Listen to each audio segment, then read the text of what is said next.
Hello, good morning. Oh, look, it's fall. Oh, yay, it's fall. Fall, fall, it's fall. Hi, Mr. Spock. It's fall, it's fall. It's really, really fall. It's fall, fall, fall. All, all day. I could just have this going all stream and just be like happy. I don't know why. I don't know why. It's just an animation. It's not like it's, you know, it's not curing cancer. It's not ending the regime. It's just fall leaves. But somehow, it made me really happy. I'm good, Neil. How are you? Good morning, dear friend. Good morning, Mr. Spock. Look at your cute little stickers. Ah, right on time. Found an ounce of weed. The bar says, Purple Moby. Mr. Spock, that is the biggest victory of the week. You win. You win the biggest victory of the week. Congratulations. How do you feel about your win, sir? I hope everyone's well. Welcome to Wake and Bake with Lolo. I'm Lolo. How are you doing? I woke up on time. Yeah. I'm okay. Thanks for asking. Took my AC out this morning. You know, it's a little chilly here too. A little fall in the air here. Yeah, just a little tiny bit of fallish. Meowing. The leaves are just beginning to turn colors here. Oh, so pretty. You're stoned on one bowl? Oh, sir, I need to find myself some purple Moby, I guess. Jiminy Crickets. Hi, Karen. How are you, darling? How you doing, dear? How you doing? Do you like the leaves? I hope so. I hope they don't get annoying. I'll turn them off if they get annoying, so just let me know. Oh, cold wave sweeping USA. Yeah, hell yeah. Let's do it. Let's bring this fall on right now. I'm going to tell you, I need the fall right now. Right this second. I was seeing the cover. Yeah. It's just it's time. It's time for this to change. Well, I hope you're having a good morning. I'm having a fine morning. It's fine so far, you know. No major no major no major events. Hey, howdy Lolo. Live long and prosper. Mr. Spock had it right. You know, the thing is Mr. Spock was always right. I don't know. I think it's really great. I wish he was around now. I mean, you're around, Mr. Spock, but I wish the other one was too. Although you're probably pretty helpful. So, I don't know. Maybe we don't need the other Spock. I don't know. Maybe. I don't know. Good morning, Max. Had a freeze sitch overnight. Stuff didn't freeze, but it was in the 30s. Ooh, well, that's getting there, isn't it? Badger. Badger, badger, badger. You're freezing? Oh, I'm sorry. I don't want anyone to be freezing. But I always did prefer to keep my house really cold. My family, my sister and my daughter would have to wear sweaters and be like, "Can we just turn the heat up?" I'm like, "No. Have you seen how fast we go through heating oil?" I have, and it's fast. Wear a sweater. I'm keeping it at 55. Oh, a little frost. Oh my god, that's so cute. I know he used logic, but somehow that's like novel. Somehow it's really novel to use logic. So I don't know. Maybe I don't. I think we need all the Spocks we can get. Frankly, that's probably what it is. I'm wearing long underwear and I have a thrift store granny Afghan on my lap. And that sounds cozy. I love it. There should have been a frost warning. Damn it! Oh, Badger is mad.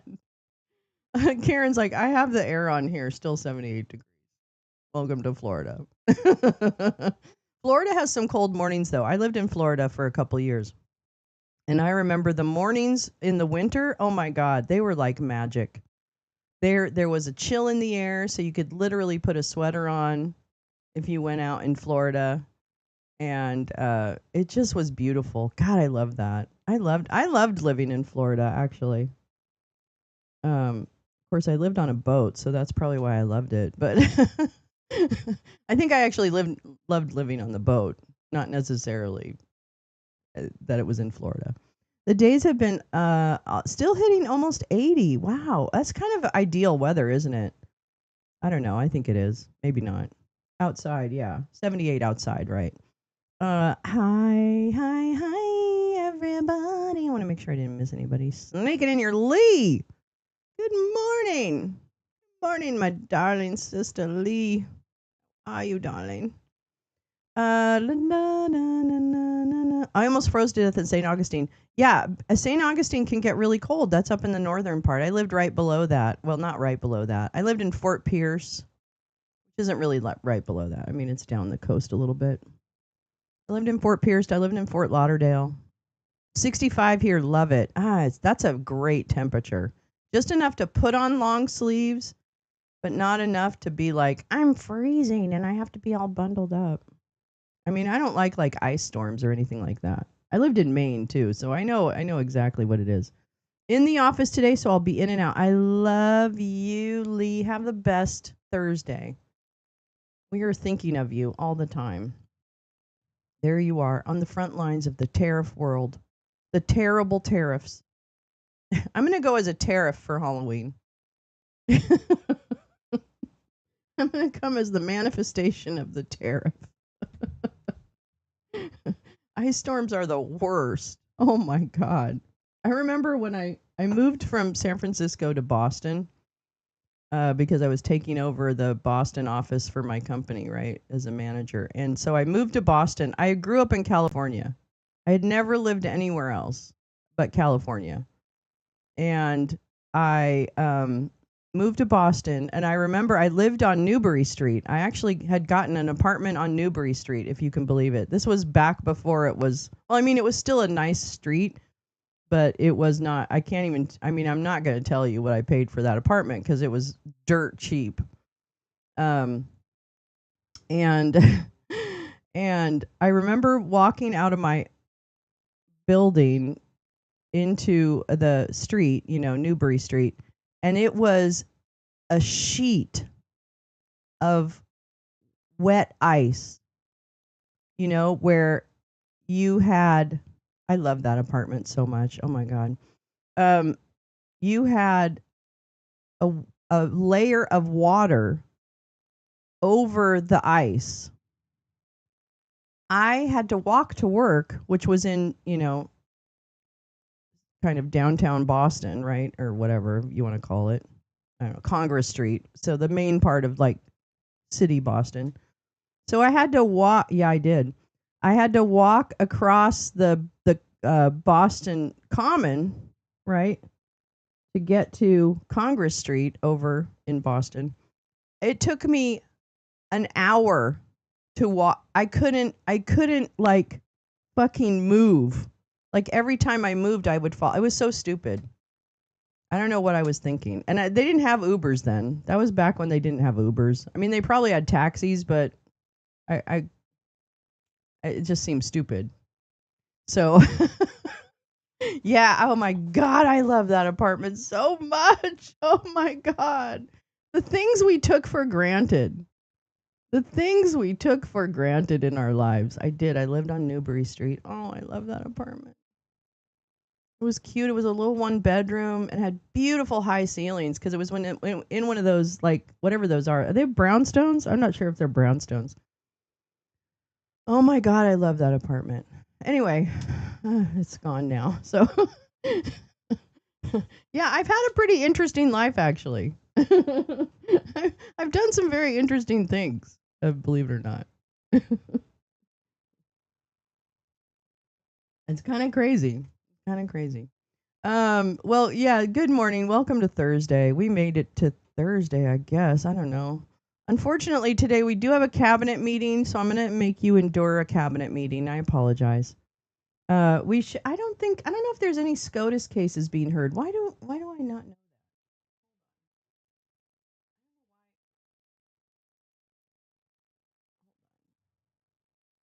Hold on to your love. Yeah. Hold on to your love. to your love. Oh, come on.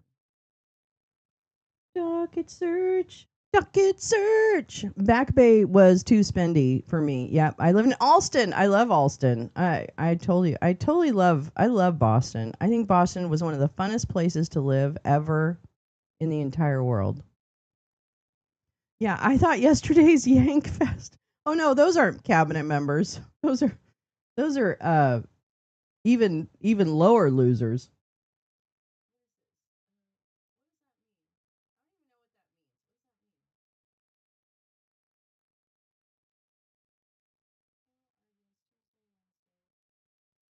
Okay, so they don't have any cases today. Fine. I just want to make sure. I want to make sure. Although what I do have, if we run out of things to do, oh my God, I had so much fun in Boston. I was a very naughty girl in Boston. Oh my God, good. Yeah. Anyway, oh my God, it was such a fun town. Oh my gosh. Caught up. Hi, Jane. This is the least late I've been in a while. Jane, congratulations. Wait, hold on. We got to give this to Jane. Oh, whoops, that's the wrong one. Thank you, Jane. Thank you, Jane. Thank you. Thank you, Jane. Hitchhiking has its pros and cons. It's free, but who knows when you'll get there. Also, the robbed, assaulted, or worse. Well, you know what?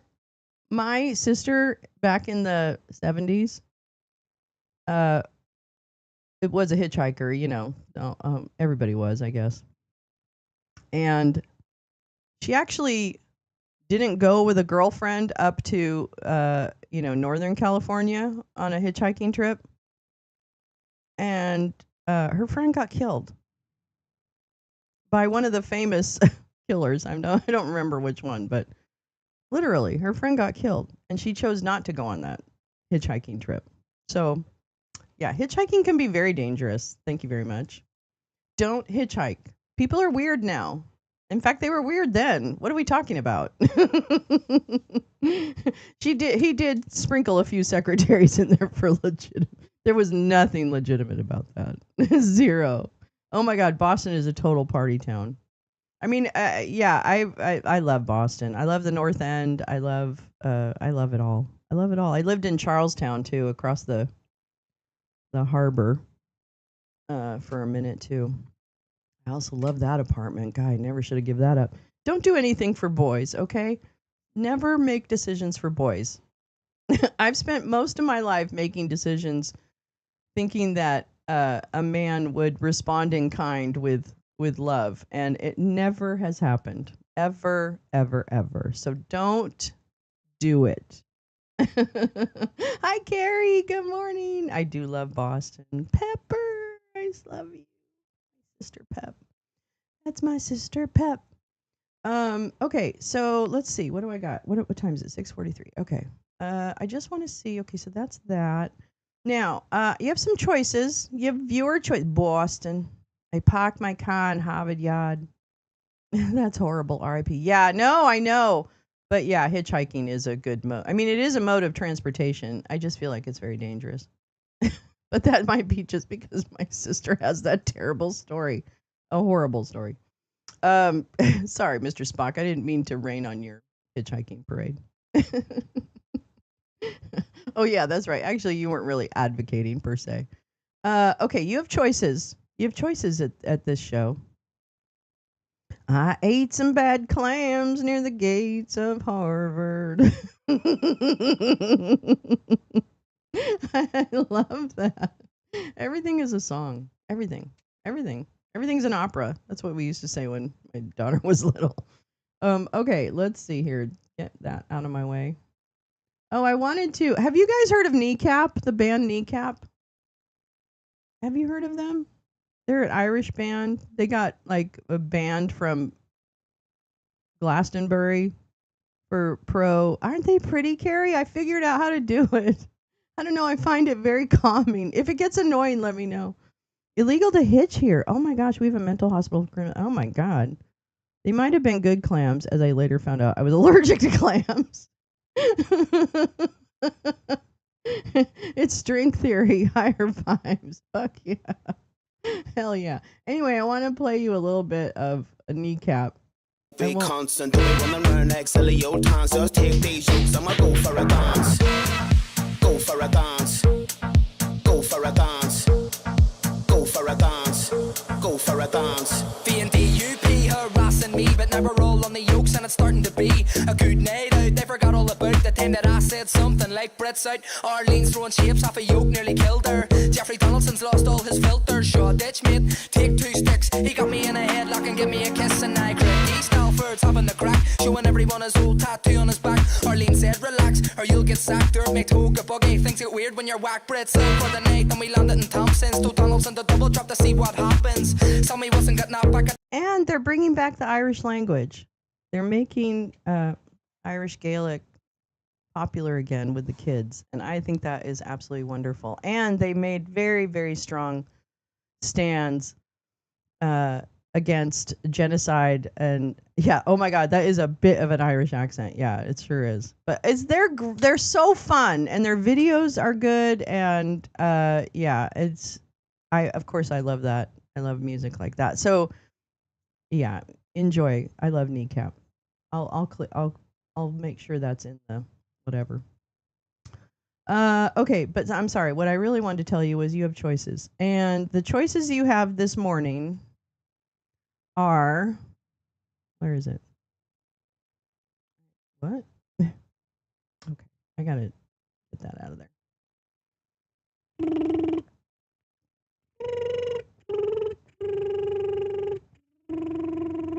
What is this? Oh, I see. Okay. From principles to policy. What the fuck is this? I don't even know what this is. House Committee on what? I don't even understand. Oh, hearing entitled The Future of Deposit Insurance. Doesn't that sound wonderful?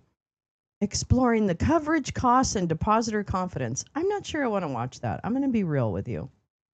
I think that sounds kind of boring. I mean, maybe it's not going to be boring, but it sounds like it might be. Sorry. Lots of Irish settled there and Scottish. BBC here pulled them off air from Glastonbury. That's right. Yeah, because they were making pro-Palestinian statements. Well, I also like their music. They're both wonderfully connected into politics and and oh wait, is there only one committee meeting? It's all about deposit insurance today? What the fuck? How incredibly boring. Well, what is this one? Yeah, it is. Oh my God. The future of deposit insurance. It's so weird. Okay, anyway, so that's what we have. I guess there's only one. I don't really understand that. Um, but then there's also, here's what I would suggest, if I may. If I may. Mike's Little Johnson is going to hold a news conference. We'll probably check in on that. The cabinet meeting's in an hour, so we're not due for that. That's the Florida Supreme Court. I don't know what they're hearing.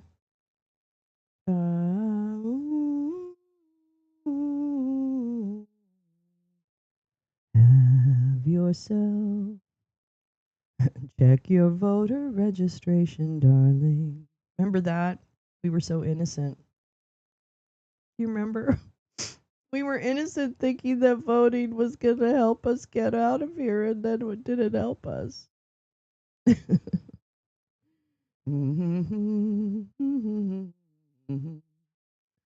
Wow. These guys, this Congress, I'll tell you.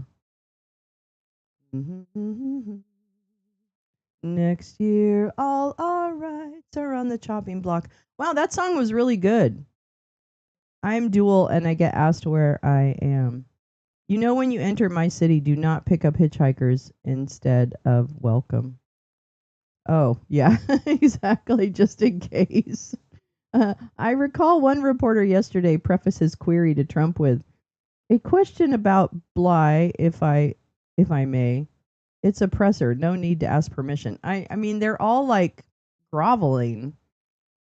I wonder what these people would have been like in Nazi Germany. You know what I mean? Like, I wonder is this like translatable to Nazi Germany? I think it is. I mean, I hate to say that. I don't like to be so hyperbolic, but it just feels very much like Yikes.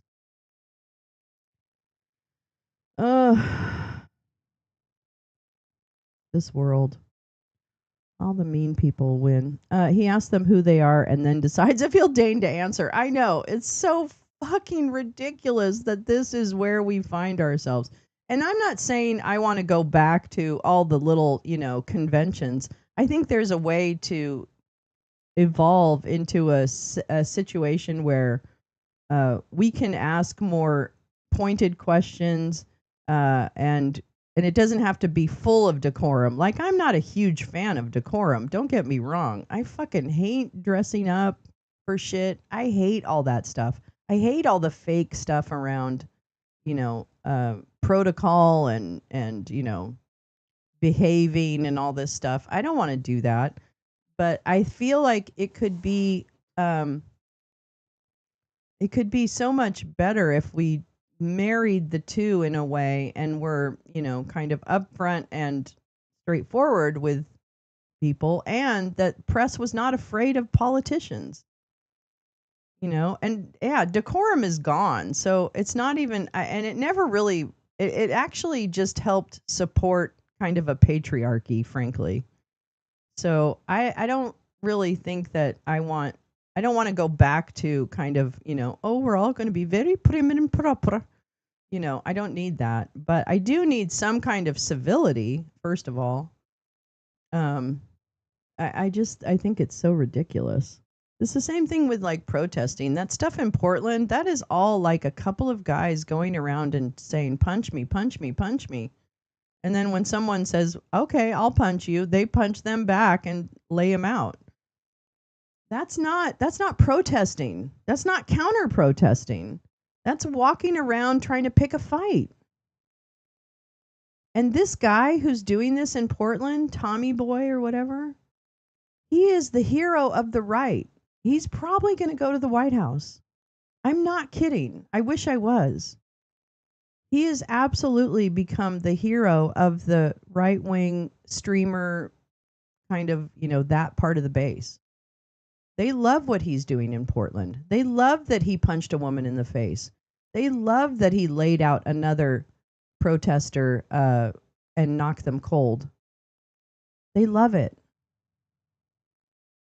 So I don't know if that part of the world has passed me by, which is entirely possible. But this is literally like a place where it's not even about even attempting to understand each other. And the thing is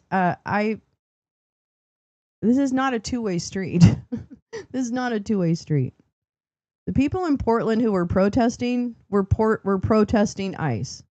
They weren't protesting the maggots that are standing around them. They weren't doing that. They weren't going up to them. They weren't doing any of that.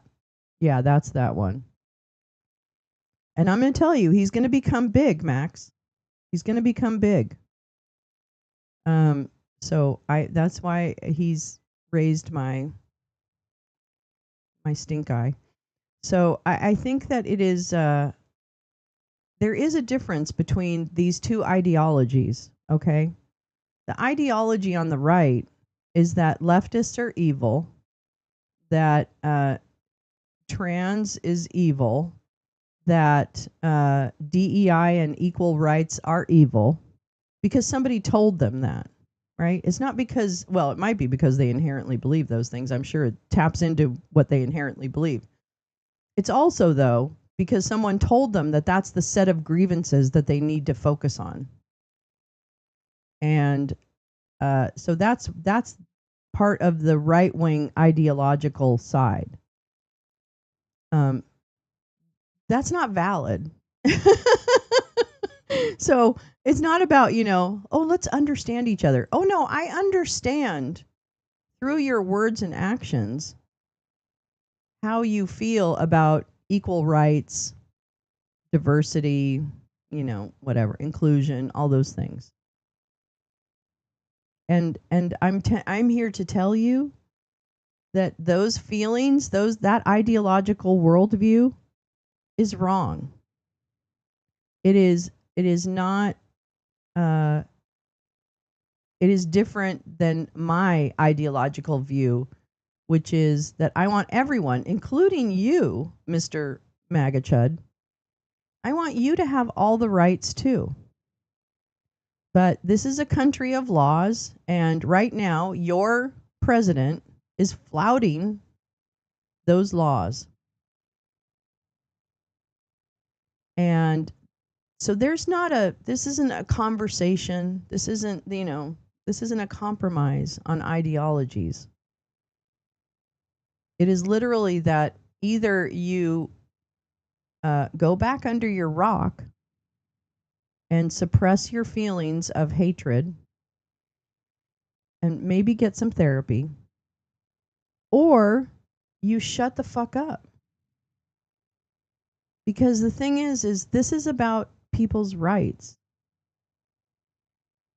It's not, I don't care how you feel about trans people. I don't. It doesn't matter to me, and it shouldn't matter to anybody. That's your opinion. Nobody cares. So unless I opt for inclusivity. I opt to include everyone and you know, but if you're coming at it from I hate this group of people, then I don't understand that. And you hate them for no reason other than, I don't know, self-loathing. I'm not sure why you hate other people so much. I don't understand that. Anyway, had a friend who thought I was working for the devil by working on the Obama campaign. I laughed so hard. Well, he's not the devil, unfortunately. They're just so wrong. The right is a movement of abusive bullies, from the lowest apologist to the rapist felon in the White House, yeah, and everything in between, and shadow advisors, yeah. And I know that this is for them, for the administration, for the regime. This is about money, This is about money and divisiveness and keeping people on their side, or so they think, right? So I understand that as well. I understand that like there's certainly a lot of hatred within those people, but it's almost more like I'm going to use the hatred to keep myself in power. So it's a disappointing world, I guess, is what I want where I'm going with that. It's a disappointing world. It's a disappointing world. Yes, yes. Yeah, you do. You discover who your real friends are. Yeah, I don't know. I just, I really did. I really listened to the interactions last night, especially between this one particular agitator. And I tried to understand. So, first of all, this guy was really radicalized by the Charlie Kirk murder. Oh my God. He got really, really tearful last night as he was speaking to his someone, I don't know, maybe to his chat, I'm not sure, about how he got here. How he got to the point where he's coming to this Portland protest night after night, and provoking fights with people. And he really broke down. Like that murder, then, and the entire canonization of whatever his name was, Charlie. The canonization of Charlie. Bye, Lee. Love you so much, girl. Love you so much. Hi, Scott. How are you, sweetheart? Replace capitalism with something logical? I don't know. Global unity think tank, perhaps. I mean, I think the United Nations has to take on a stronger role, I guess, as we evolve. I don't know. But I was listening again to this man's words, trying to understand how we get to this place with people like that.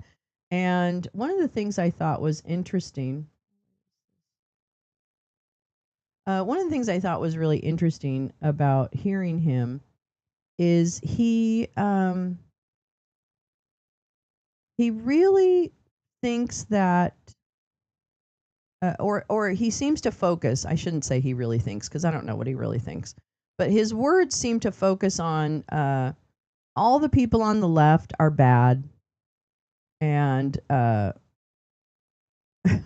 UN is weak and corrupt. The UN is probably, well, I've worked with the UN, not for the UN, but I've worked with people from the UN in country. And so I know a little bit about how the UN operates. And I agree with you. It's definitely, I don't know about corrupt. I mean, I guess it's corrupt. I think it wastes a lot of money. I do think that. I think that it is bureaucratic. I do think that. I definitely think that. But I think it's a place to start. I don't think you throw out the baby with the bathwater. I think you have a place where, in some fashion, countries who are small get the veto vote is corrupt. Okay, so we can talk about particular pieces of the UN process that I don't think work, definitely. But I do think it provides an opportunity and a validity for smaller countries in the planet to have some kind of voice, and I think that is of value. So I what I would suggest is that we kind of take that concept and see what. But I think it's going to take a younger generation to actually make the revolutionary change that I know is needed, right? Like I don't have confidence in Gen X or forget the boomers. I don't know what's going on. But Gen X, the boomers are done. But Gen X and kind of that, I don't know. We'll see. But anyway, it's very interesting to listen to the language that people on the right are using to understand what their pain is. What's the pain for them? And this guy almost seems to be convincing himself with his shout, where he's shouting things at people. It's almost like he's trying to dehumanize and convince himself that these are not humans. That the people on the left, I guess, or whatever you want to say, is that they aren't human, and that it's really kind of shocking to me that more people in that ether don't kind of say, "Wow, this is starting to feel really like we just don't want to." we don't we don't want to like try and unify with anybody. The MAGA chuds have been fed a steady drip of propagandized, hatred, their whole lives. I'm tired of pretending otherwise. Yeah, absolutely. Oh, absolutely. Absolutely. 100% meowing star. This doesn't just appear overnight.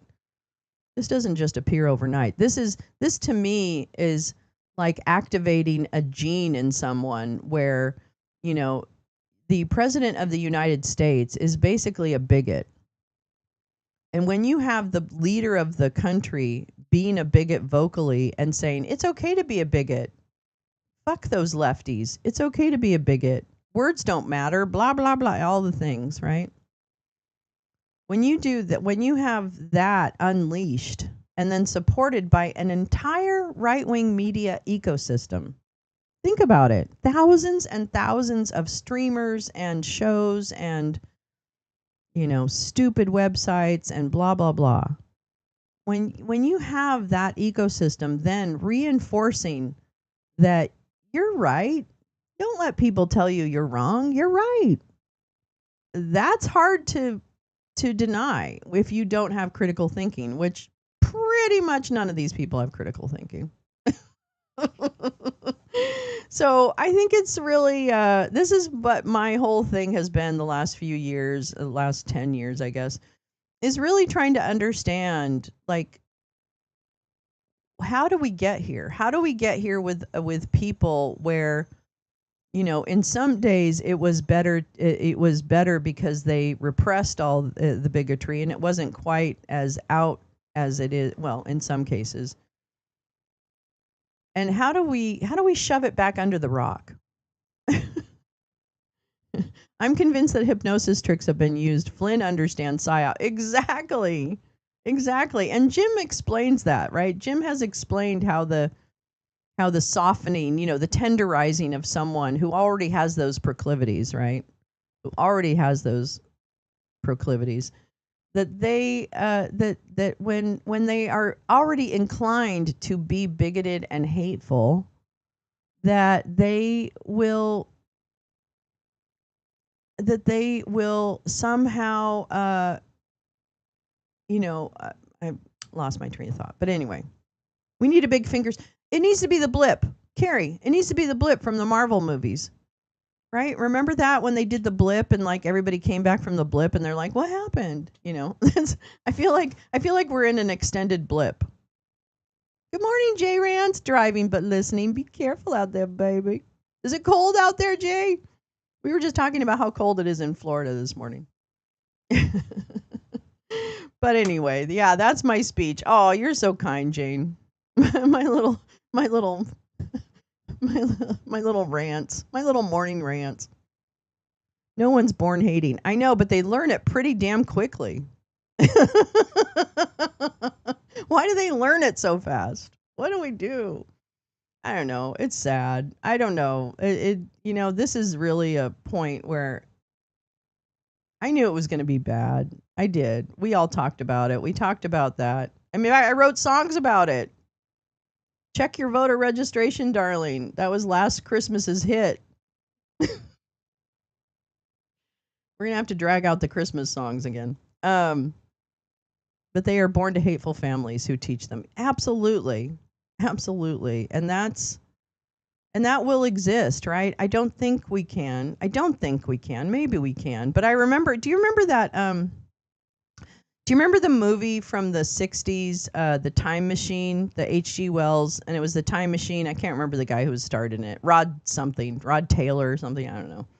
Anyway, there was one part of The Time Machine where he goes to like a nirvana, right? He goes like in the future, I guess. And it's like everybody's beautiful and everybody's walking around in togas and everybody's like whatever, you know. And like they don't understand violence and they don't understand like anger or, but meanwhile everybody seems to be it's the 60s. I think they're like all blonde and white and stuff like that. And they don't see anything wrong with that, right? And then the slee stacks, I think, or whatever, these monsters from underneath, who are I don't know what their story is. Yeah, there is a Star Trek like that too, I think. But this movie was really impactful to me when I was a kid, and I was like, "Wow, what a terrible place to be, where everybody's like the same." And and so sometimes I think where we're at now is like we're kind of in that time machine where we've got this is a very different world from what I thought I would end up to, as I grew up. And I don't know, we've never been a country that has been fully embracing. We've been a very racist country. Sorry, I know the chuds are going to be like, "Ugh," but that's the sad part of it. I mean, it is what it is, and we have to accept it. And so I don't know. I'm rambling at this point. Okay, I'm going to stop. Hi, Oomph. Captain, something strange on the detector circuit. Maybe only the people that saw that movie can resist. Yeah, maybe that's it. I don't know. I have to watch that again.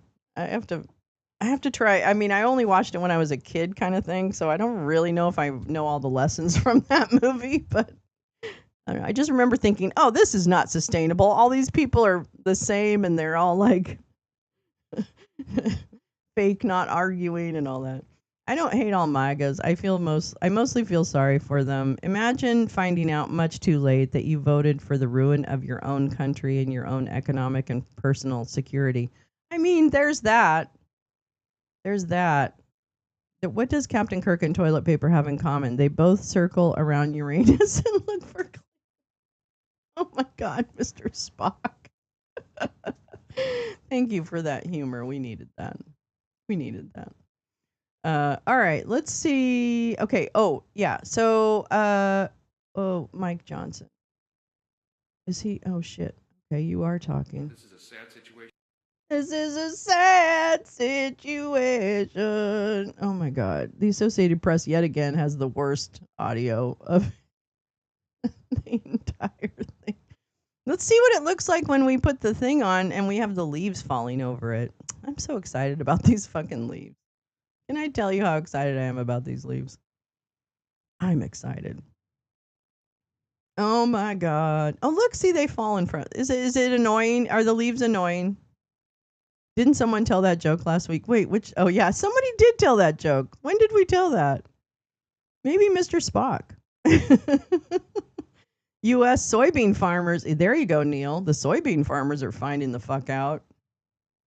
And we've got to get through it. We're almost 3 weeks ago, just by way of quick review, the House did its job. We did the responsible thing. We passed a clean, continuing resolution. No we didn't know what we were supposed to do. 24 pages bare minimum to keep the lights on, so that Republicans Well, and that's dumb. Democrats can do their work.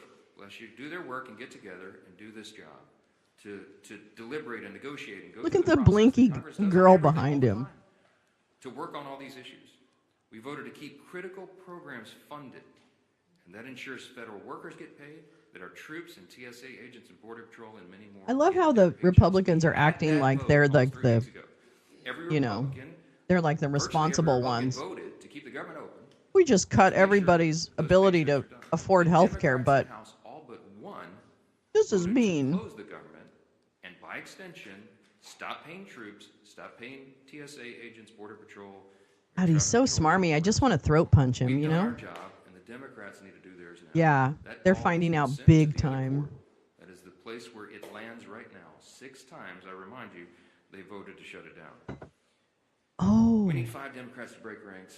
We need 5 of them to Oh, wake up, they don't have come the to their senses, votes. and do the right thing for Oh, American John people. How Thune long brought a have they vote to been the allowed Senate this and he didn't have the system? votes.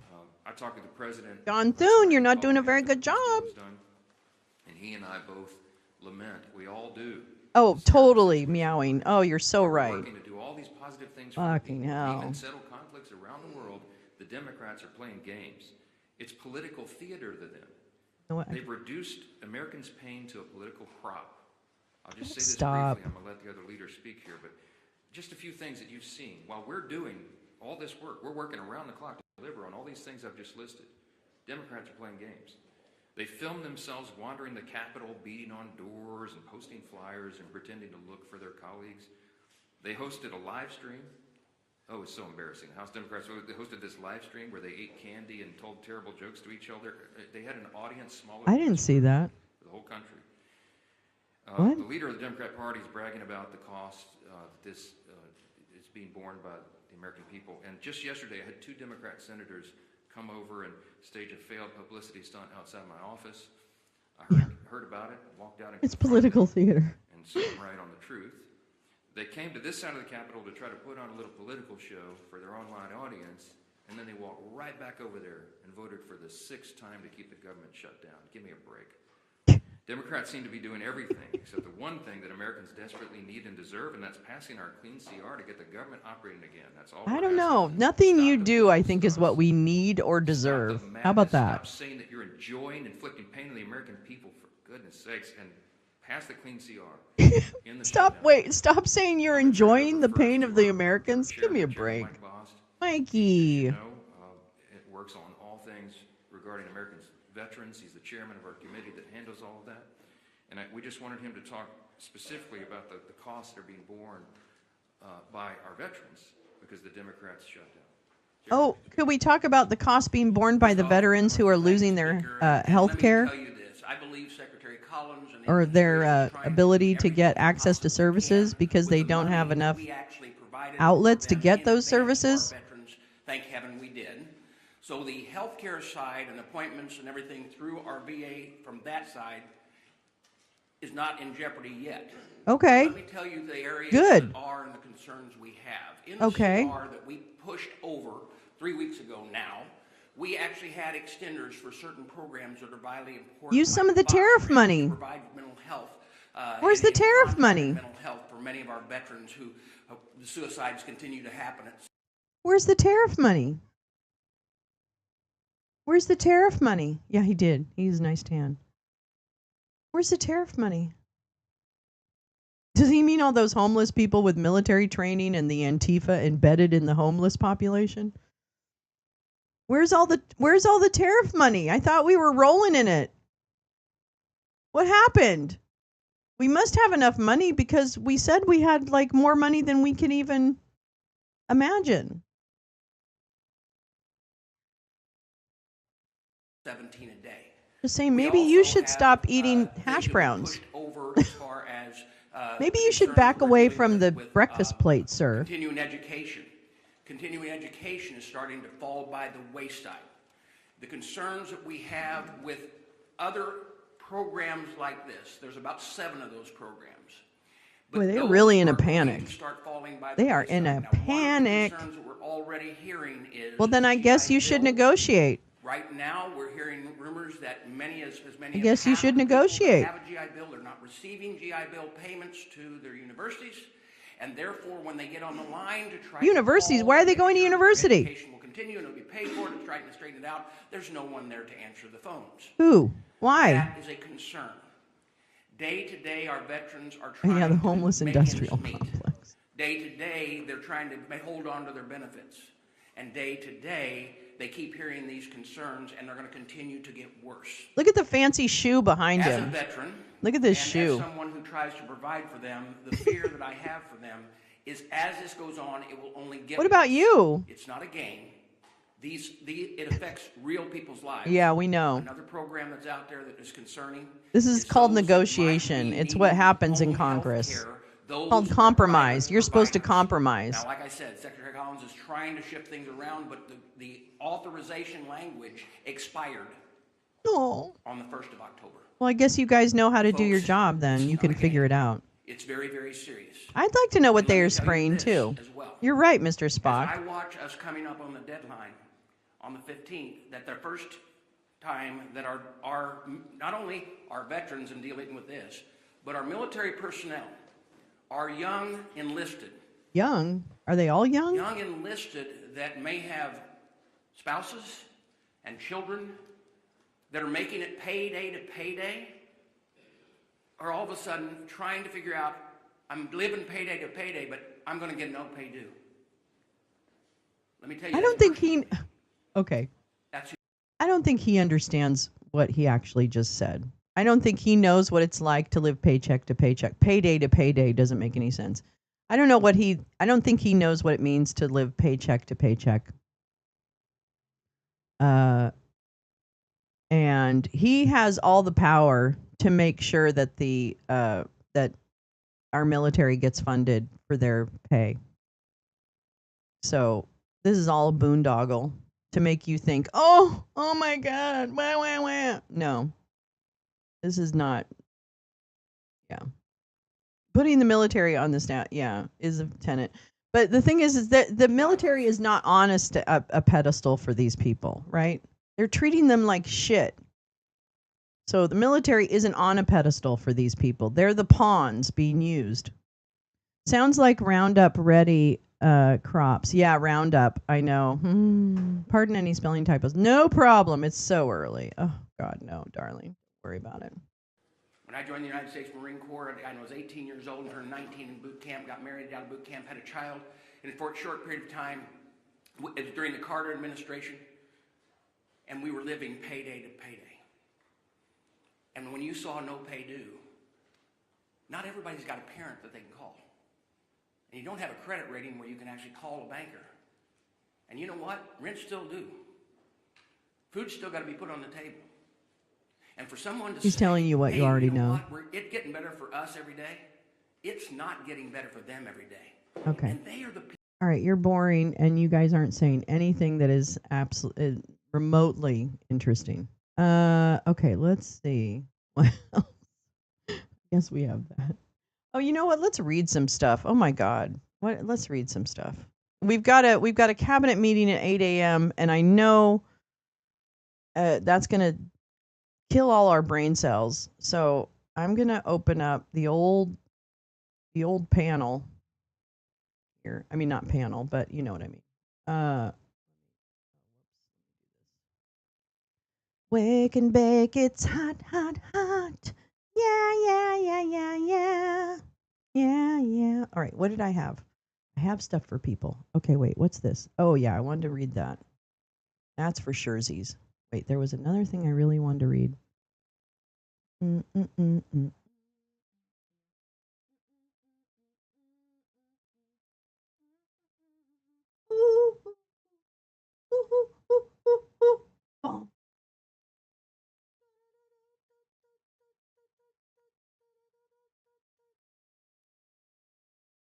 Da-da. One more place where I'm saved. Yeah, yeah. Yeah, yeah, yeah. Okay. I wanted to read some things to you today.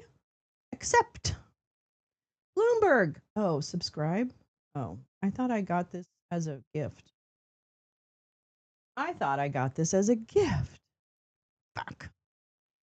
Bastard. Bastard. Keyboard right here. Ba-da-ba-ba-ba-ba-ba. Ba-da-da-da-da-da-da-da. Da-da-da-da-da-da. Da-da-da. Da-da-da-da. I don't want to get a fucking, god damn it, fucking bitches. Bitches be bitching. I can't afford all these subscriptions, okay? Literally, this is ridiculous. I feel like I'm playing Russian roulette with these subscriptions. I want to support your journalism, but my God, you're so fucking expensive. Okay, well, I'll read something else then. Fuck you. Jesus. Jesus. Okay. Oh, Scott. Oh my God, Scott. You're so sweet. Rockin' round the Aw, lounge, shutting the thanks. fascists down. Charlie got it one. Jim Stewartson got a membership. We make the fun Ew, that times guy? I last hate that at guy. Lolo's Lounge. Scott. Blech. Lolo's Lounge. Oh, ma. The best damn friends in the whole damn Cat town. Rex got one. Let's see. I don't know who that is. Grandma got one. Cam got one. Rockin' around the lounge, shutting the fascists down, finding the facts so fast and make the fun times last at Lolo's Lounge. Lolo's Lounge, the best damn friends in the whole damn town. Thank you. Thank you, Scott. Oh my God. Thank you so much. Oh, I'm so grateful. Thank you. Oh, you got Jim one? That's so cute. Oh boy. Thank you so much. I know. Jim Stewartson got a membership. Whoop, whoop. Whoop, whoop. Whoop, whoop. That's a good sign. That's a good sign. Thanks, Scott. You're a sweetheart. I appreciate that. Keeping it green. Keeping it green. That's right. More green people. Whoa. All right. And this is okay. I can turn the leaves off, or I could put the leaves behind the screen anyway. Let's see. Let me try it. Let me see if this works. Do. Boom, boom, boom, boom. Is that it?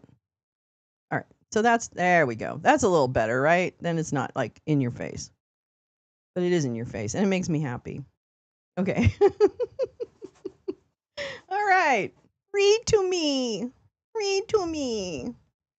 The lady on the left where Mr. Tanned and Fat was speaking, she's one of the she's a representative. I can't remember what her name is. She's really annoying. She's very annoying. Oh my God, so annoying. I don't remember her name though. This is a piece called Russ Vote from the New Republic. And it is from, what day is it from? Oh, October 8th. Okay. Russ Vote is going to damage Trump even more than Elon Musk did. Oh yeah, she's been defeated a long time ago.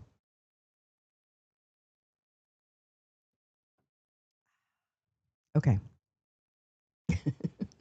I love you guys. You guys are the best. This is the best job ever. It's not a job, but it's the best thing ever. I love it. Okay. Russ Vote is going to damage Trump even more than Elon Musk did. There you go. Americans and even many Republicans in Congress don't like it when an unelected bureaucrat makes huge cuts to the government. Do they? I don't know. I hope so. Russell Vogt has been dreaming of a government shutdown since puberty, at least according to Utah Senator Mike Lee, who boasted about the head of the Office of Management and Budget's mastery of the dark arts shortly after the shutdown began a week ago. This is going to empower President Dump and the American people, Lee concluded. Yeah, Mike Lee is an insurrectionist, but okay. That's been the Republican shutdown message for some time, raising the specter of Vogt as a thinly veiled threat to Democrats, practically since Vogt was confirmed as OMB director. In February, Republicans have suggested that he would use a shutdown to inflict maximum damage to the administrative state. This is really crazy. Okay. Yeah, for what it's worth, I don't think, yeah, he didn't. I mean, Trump's still in office, yeah. But he's gone. Notice that Elon is out of the daily mix, which I think is telling. That might be a Susie Wiles thing. I don't know. I'm not sure what's really going on.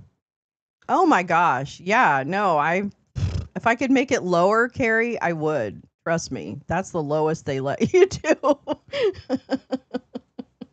I don't give any, there's no real benefit to being a member, so I feel bad if, even charging for it, but I don't know. It is also, I mean, we could just do it where, I play songs once in a while. We don't even have, but it's very sweet. It's very sweet. Oh my gosh. Let's see. President Trump, wait. Last week, as anxiety was spiking about what increasingly looks like a lengthy shutdown, I hope not, I really do, for everyone's sake, President Dump posted an AI video of Vogt as the Grim Reaper. Remember that? The Project 2025 architect, Vogt, has lived up to the billing, cutting billions in federal funding to blue states, threatening to cull entire agencies, and even mulling, in clear violation of federal law, not giving shutdown workers back pay. Au contraire, there are special emojis. Yes, there are emojis. There are special emojis. That's true. So there's a benefit. Okay. Yeah, that's right. You get stickers. Trump and Vogt have clearly, I got to make sure I freshen those up. I'm going to freshen those up. Trump and Vogt have clearly come to two conclusions. The first is that they have the upper hand in negotiations to reopen the government as federal workers sit at home or work without pay and government services further deteriorate. The Democrats will be forced to cave, accepting a deal to fund the government that doesn't extend the enhanced Obamacare subsidies. The second is that it's a win-win. They want to gut the government anyway. If the shutdown drags on for weeks or even months, so be it. But the administration is already overplaying its hand, and moreover, it's repeating mistakes that it made just a few months ago when it gave free rein to different nihilist, Elon Musk, to take a hammer to the government. Trump lives in a bubble where everything he does is rapturously received, and any criticism or pushback is inherently illegitimate. So the president and his White House minions probably don't believe or don't care that the public blames the GOP more than the Democrats for the shutdown. A second-term administration has that luxury, but other Republicans are not so fortunate. There are suggestions that Republicans in the Senate, where the shutdown is currently stuck, are particularly frustrated. The administration was roundly criticized Tuesday for an OMB draft memo that, contra a law passed after the 2019 shutdown, federal workers are not guaranteed back pay. Susan Collins, a moderate who has been instrumental in negotiations to reopen the government, said that Congress had settled the issue when it passed a law guaranteeing back pay back in 2019.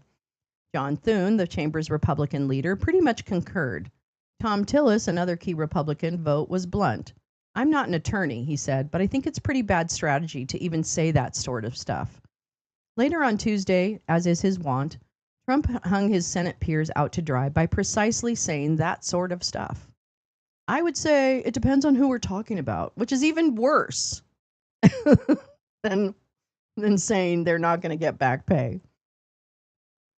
And he also said in a speech he's going to take care of the military. So what does that mean? Does that mean they're going to get their pay? I don't even understand. Okay. I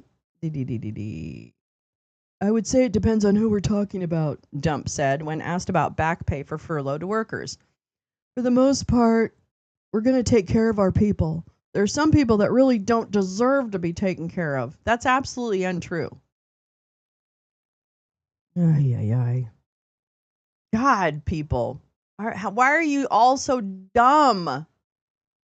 There are some people that really don't deserve to be taken care of, and we'll take care of them in a different way. What does that mean? Oh, look at all the stickers. Oh my gosh.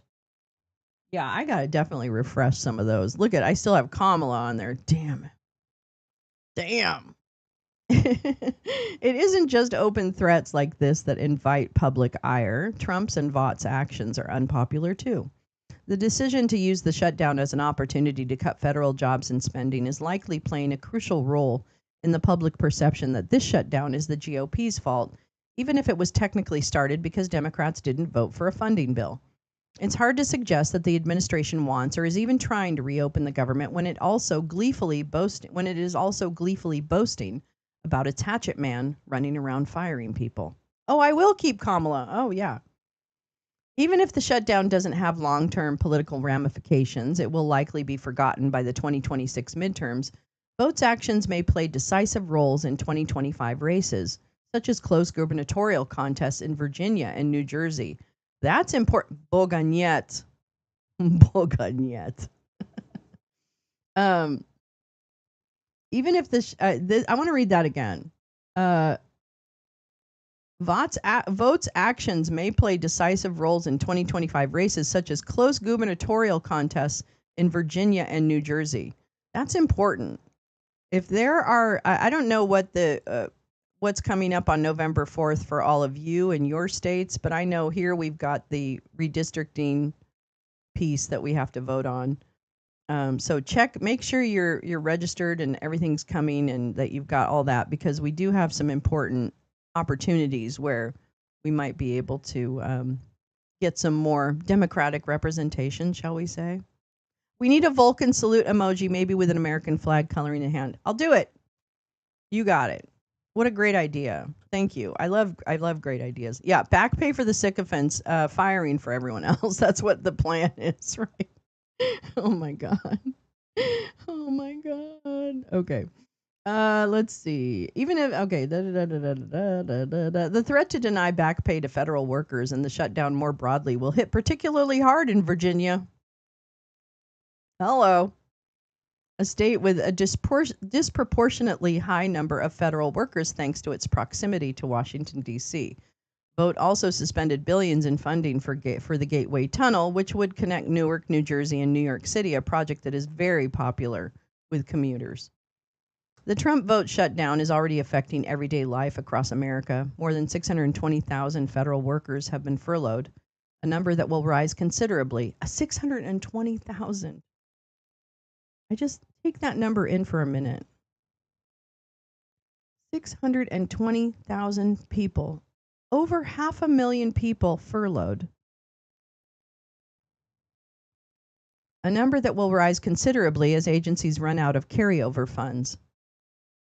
Services at national parks are being cut, and some locations are being forced to close. There have also been significant disruptions in air travel. Hollywood Burbank Airport was without air traffic controllers for part of Monday.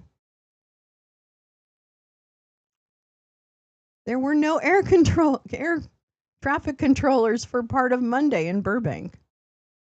And there were significant flight delays at major airports across the country on Tuesday, because I think there was a number of offices or a number of towers that had some gaps, right? I think I heard it was more than just Burbank. I thought there was another one in the East Coast, but maybe I'm wrong. This is a lot like what happened a few months ago when Musk's Department of Government Efficiency was moving fast and breaking things in the federal bureaucracy. And one of those things was airline safety. Funding cuts and an associated exodus of air traffic controllers led to widespread shortages in the spring and may have contributed to disasters, accidents, and near misses. Within 3 months of Doggy's launch, nearly 60% of the public disapproved of its actions, particularly its rapid pace, a number that is even more devastating considering that the effort was broadly popular when it launched in January. One person in the administration was especially peeved about Doggy. Last month, in a profile on Vote, New York Times reported that he, quote, could barely contain his frustration with Doggy for unilaterally axing items that he had intended to keep. Reportedly, during one flash of irritation, Vote told staff, "We're going to let Doggy break things, and we'll pick up the pieces later." Oh, that's right. Vote said that. Okay. And yet, that is exactly what Vote is now doing. It must feel like deja vu for some. Deja vu? Did I say that right? For some Republican senators. Wait, that would not be logical, Captain Kirk, as I am not an American citizen. Come to think of it, Kirk, neither are you. True. Yeah, da, da, da. Soon, who back in March had urged Musk to hand off Doggy's work to the Senate-confirmed leaders in Trump's cabinet, now appears equally frustrated with cabinet member to whom this work has been handed off. We don't control what he's going to do, he said. This is the risk of shutting down the government and handing the keys to Russ Vogt. You just reminded me of something that pissed me off yesterday. I have to fill out a postcard confirming my address is valid, then sign it and mail. Oh, God, Karen. You're going to fuck with our votes. You're going to fuck with our votes. Oh, my heart hurts. It's hard right now. Bot is, to be clear, nowhere near the buffoon that Musk is. He's a different kind of buffoon, I might make the argument. But it's undeniable that people like the idea of federal spending cuts more than they do the reality of them. It also seems clear that Musk's constant need to draw attention to himself meant that he, not Trump or his administration, took much of the blame for Doggy's bumbling sociopathy. Doggy was seen by a slice of the public as its own thing, as many voters gave it a thumbs down while still broadly approving of the Dump presidency. But Dump has little to insulate him now. Vogt is not some temporary White House employee who's dabbling in the art of sabotaging the government before he returns to his job as the world's richest man. He is Trump's personal hatchet man and, according to the president himself, the Grim Reaper personified. Decking the dorky, bespectacled Vogt in a hooded robe and handing him a scythe may seem amusing to Republicans in the early days of the shutdown, but as the cuts get deeper, the mood will quickly turn sour. Well, let's hope it turns sour real fast and the Republicans understand that they have to negotiate. How about that?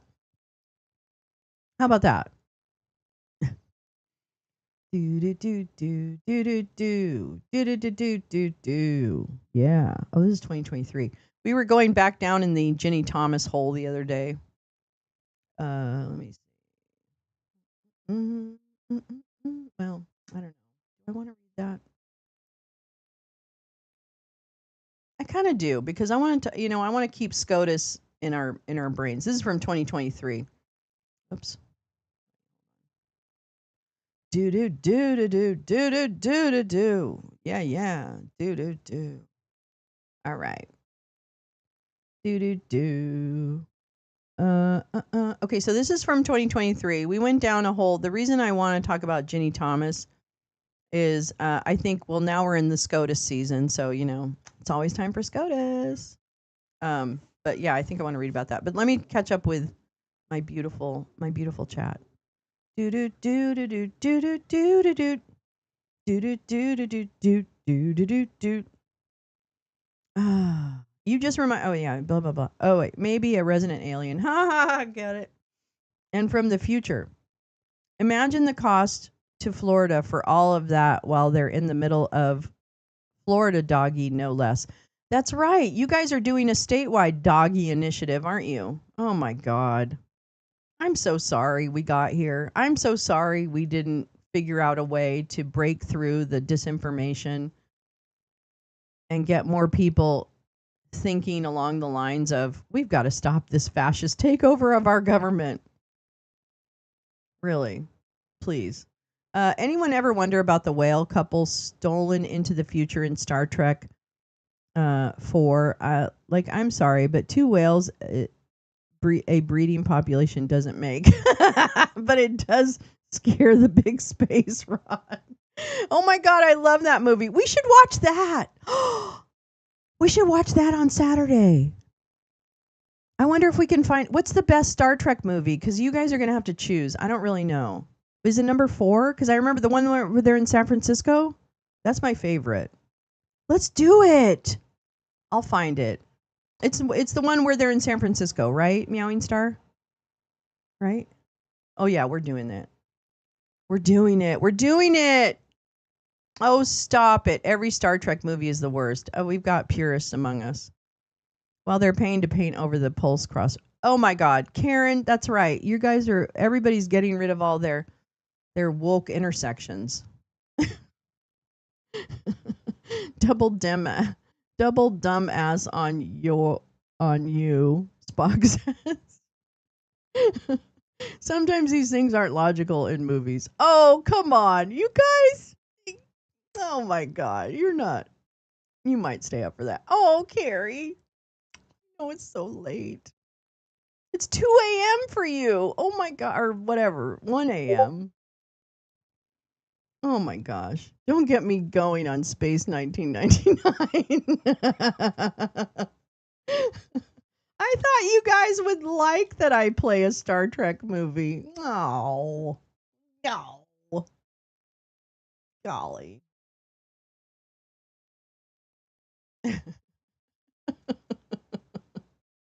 Oh my God, stop. Okay, I get it. I love the disco opening theme to Space 1999 and the costumes. Yeah, I mean, come on. I'm still nocturnal. I tend to be awake at odd hours of the night. Yeah, Star Trek movies are logical. Pulled over to say yes to Star Trek, Jay Rance. That's right. That's right. Okay, good. We're going to do it. I'm going to find it. I'll find it. Star Trek 4 is super cute and it gives a warning about climate change. Yes, I do love that one. I do love that one. Okay. I want to know if the Daytona 500 racetrack has to get rid of their checkerboard crosswalk too. Oh no, I'm sure not. I'm sure they don't. I'm sure they don't. All right, let's go back in the Wayback Machine a little bit. A couple of years ago to 2023 and a story in Forbes of all places about good old Ginny Thomas, our favorite, your favorite. What do I sang a song about Ginny Thomas. What did I sing? What was the song about Ginny Thomas? Oh man, I don't remember. I did one with Greg Olear. I do remember that. I sang one for 5/8. I can't even remember that song now. Isn't that weird? But anyway, I digress. Okay. A conservative activist. Oh, The Wrath of Khan is a good one.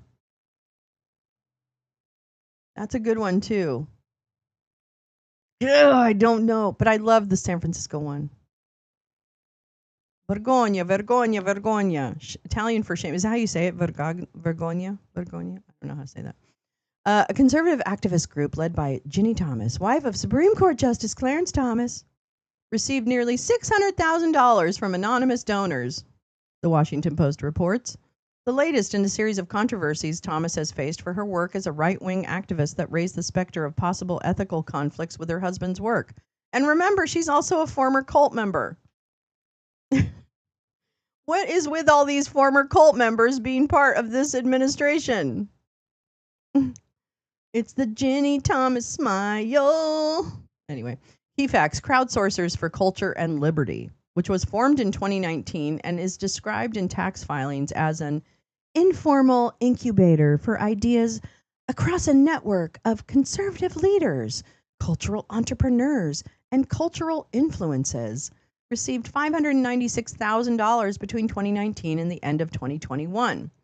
The payments were funneled through the right-wing think tank Capital Research Center as a fiscal sponsorship, according to the Post, which means crowdsourcers did not have to disclose donors behind the payment or information about the group's activities and spending that it would have been required if it had registered as a nonprofit. Okay, so I know a lot about fiscal sponsorship. So I'm just going to say what that means is that Capital Research Center was the one taking in the donations on behalf of crowdsourcers.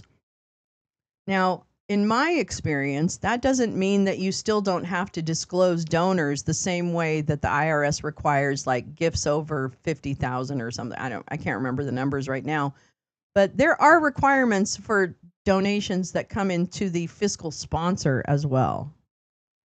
So I'm a little confused by that statement, but I'll let it go for now. Financial documents cited by the Post do not say how crowdsourcers spent the $596,000 or if Thomas received any payment. And while CRC's fiscal sponsorship said it provided fiduciary oversight financial management, and other administrative services to help build the capacity of crowdsourcers, which is normal. Okay, that's a normal thing.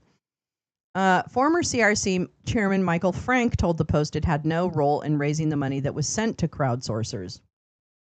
Yeah, but that doesn't matter. You still have to report that as the fiscal sponsor. CRC, a self-described investigative think tank that uncovers left-wing influence campaigns. CRC, a self-described investigative think tank that uncovers left-wing influence campaigns, filed its only amicus brief before the Supreme Court the same year as its funding arrangement with crowdsourcers began, the Post reports. I need that. I'm going to find that. Hold on. Not now, but in a lawsuit over fuel regulations in Oregon that the court ultimately declined to take up. That could present an ethical issue and be reason for Clarence Thomas to have recused himself. If Thomas was paid for her work with crowdsourcers, New York University legal ethics expert Stephen Gillers told the Post. Thomas's attorney, Mark Paoletta, Mark Paoletta, we know that name. He's been fired from a couple government jobs so far, and that's not easy to do in this administration. You know what I'm saying? There's no plausible conflict of interest issue with respect to Justice Thomas regarding Thomas's crowdsourcers' work. Yeah, because they don't actually even live together. No, I'm kidding. And said Thomas complied with all reporting and disclosure requirements. Yes, believe me, I'm Mark Paoletta, a known liar. Thomas was proud of the work she did with crowdsourcers, which brought together conservative leaders to discuss amplifying conservative values with respect to the battle over culture. What is that? Is that just like, I want more white people? I think that's what it is. I know that will start a big debate. I don't know if I want to. We have to figure out a Star Trek. Is that what you're talking about? Are you talking about Star Trek? Paoletto said in a statement to the Post, Thomas had previously denied any impropriety involving her work and her husband's work at the Supreme Court, telling House investigators, I don't even know him. Oh, wait, no. She can guarantee that my husband has never spoken to me about pending cases in the court. He doesn't even talk to me anymore. I don't even know him. Telling House investigators she can guarantee, okay, blah, blah, blah, blah, blah, and generally doesn't discuss with him my day-to-day work in politics. That's right. No problem. Thomas told supporters that crowdsourcers' partners in the early days of its operations included right-wing attorney Clitta Mitchell. Clitta! Wait a minute. Hold on just a minute. I got something for you. Hold on just a minute. I got something for you. Hold on. I know it takes me a minute because I'm got a big list here of silly pictures. Where is she? Where'd you go? Where'd you go, Clitta? Let's show you everybody what you look like. Where the fuck are you? Oh my God. Come on now. Okay, it's time for me to spend some time organizing my streaming platform. This would be so much more effective if I had it right at hand, wouldn't it? Well, we gotta have room to grow. That's what I say. Gotta have room to grow. Where is she? Clitta, did you leave? Did you leave? I suppose if I did them like, oh, I can't though. Can't even do them alphabetically because everything's layered. You don't know what I'm talking about. I'm sorry. I don't know what I'm talking about either. Oh man, I'm so mad. Where is she? I know I had it. La la la la la la la la la la. Oh, there she is. Oops.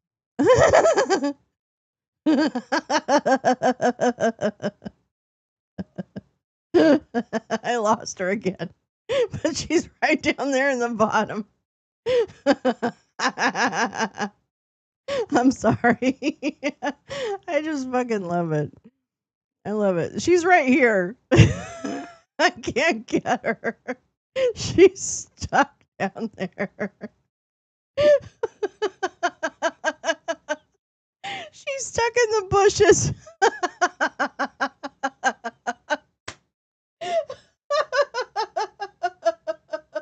Okay, I'm gonna stop. That's funny though. I'm sorry. That's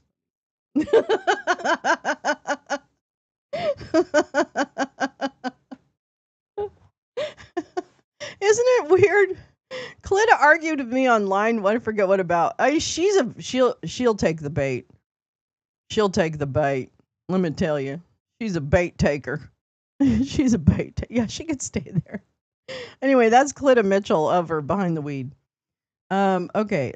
She did not know anything about. Okay. Thomas told supporters that crowdsourcer's partners in the early day of its operations included right-wing attorney Clitta Mitchell, who told the Post that she did not know anything about crowdsourcers and that nothing ever came out of the Political Action Committee except for I don't know about the Political Action Committee, but I'm going to just tell you that I don't even know what.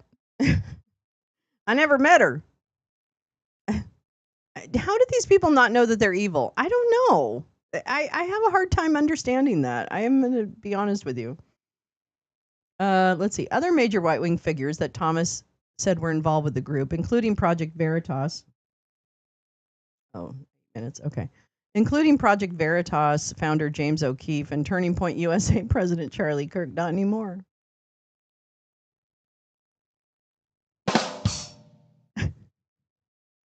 Just saying. I'm sorry. You know what? Don't be an asshole, and I'll be sad when you die. That's my rule.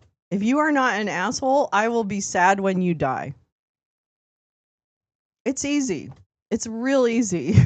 It's not hard. Not hard at all. Sorry. Not too soon. Did not respond to requests for comment.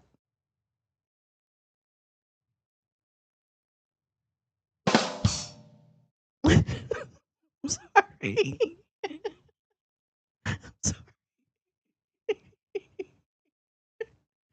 According to the hey man, they're gonna laugh when I die, so come on now. I don't fucking care. According to the Post, crowdsourcers' communications were done through a private Google group. Emails contained warnings not to reveal members' identities. Okay, so if you find yourself having to tell each other that you shouldn't be associated with this group, is that not a red flag that you're involved in something really shitty? Like, really? Come on. For reals. Are you kidding me right now? Glitta. Thomas has come under significant scrutiny in recent months. Well, you know what? She didn't come under scrutiny, okay? Everybody ignored it. So this is part of the problem of how we got here, is ignoring what Clarence Thomas and Ginny Thomas are doing to fuck this country. So forgive me, but some guys can never find glitter. It's true. But there's no pleasure there when you do.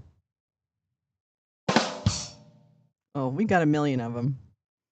Okay, a series of reports have detailed Thomas's efforts to help overturn the 2020 election. Hello. Including communication with then White House Chief of Staff Mark Meadows. Remember him? And putting pressure on battleground state lawmakers to challenge the election results. Remember Arizona? Like literally these people crimed and they just got away with it. They just got away with it. This is like, I know this is a little triggering to read this now that we know where we're at now, but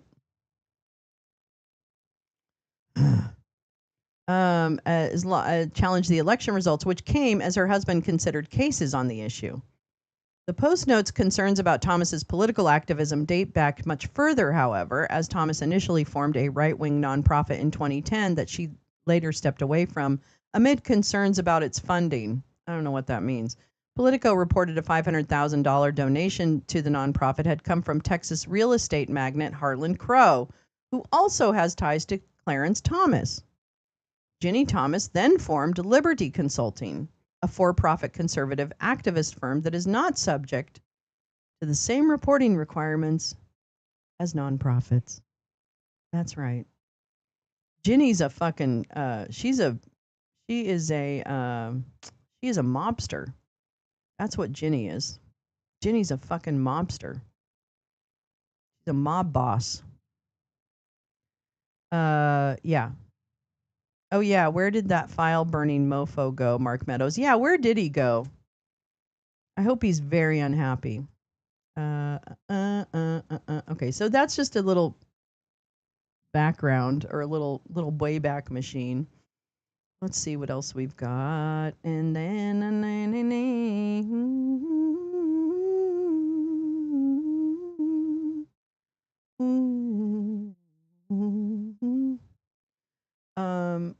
okay.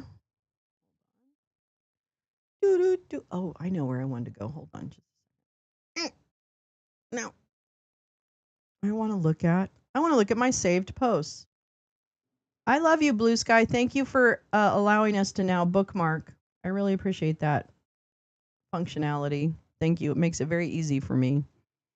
So if you don't know, if you go down here, there's a little like bookmark here sign. You can. Oh, I just unbookmarked myself. That's okay. I actually know where that. I know where that thing is. Wait, where's my save now? Okay, that's okay. That was the one I was just trying to read that I couldn't read, so I have that story pulled up. I don't need to bookmark it anymore. Yes, Harlan Crow. You might recall Harlan Crow's name because he collects Nazi paraphernalia. He's a bazillionaire. He's a very wealthy donor who gives to very conservative people, and he is basically funding Clarence and Ginny Thomas's expensive lifestyle.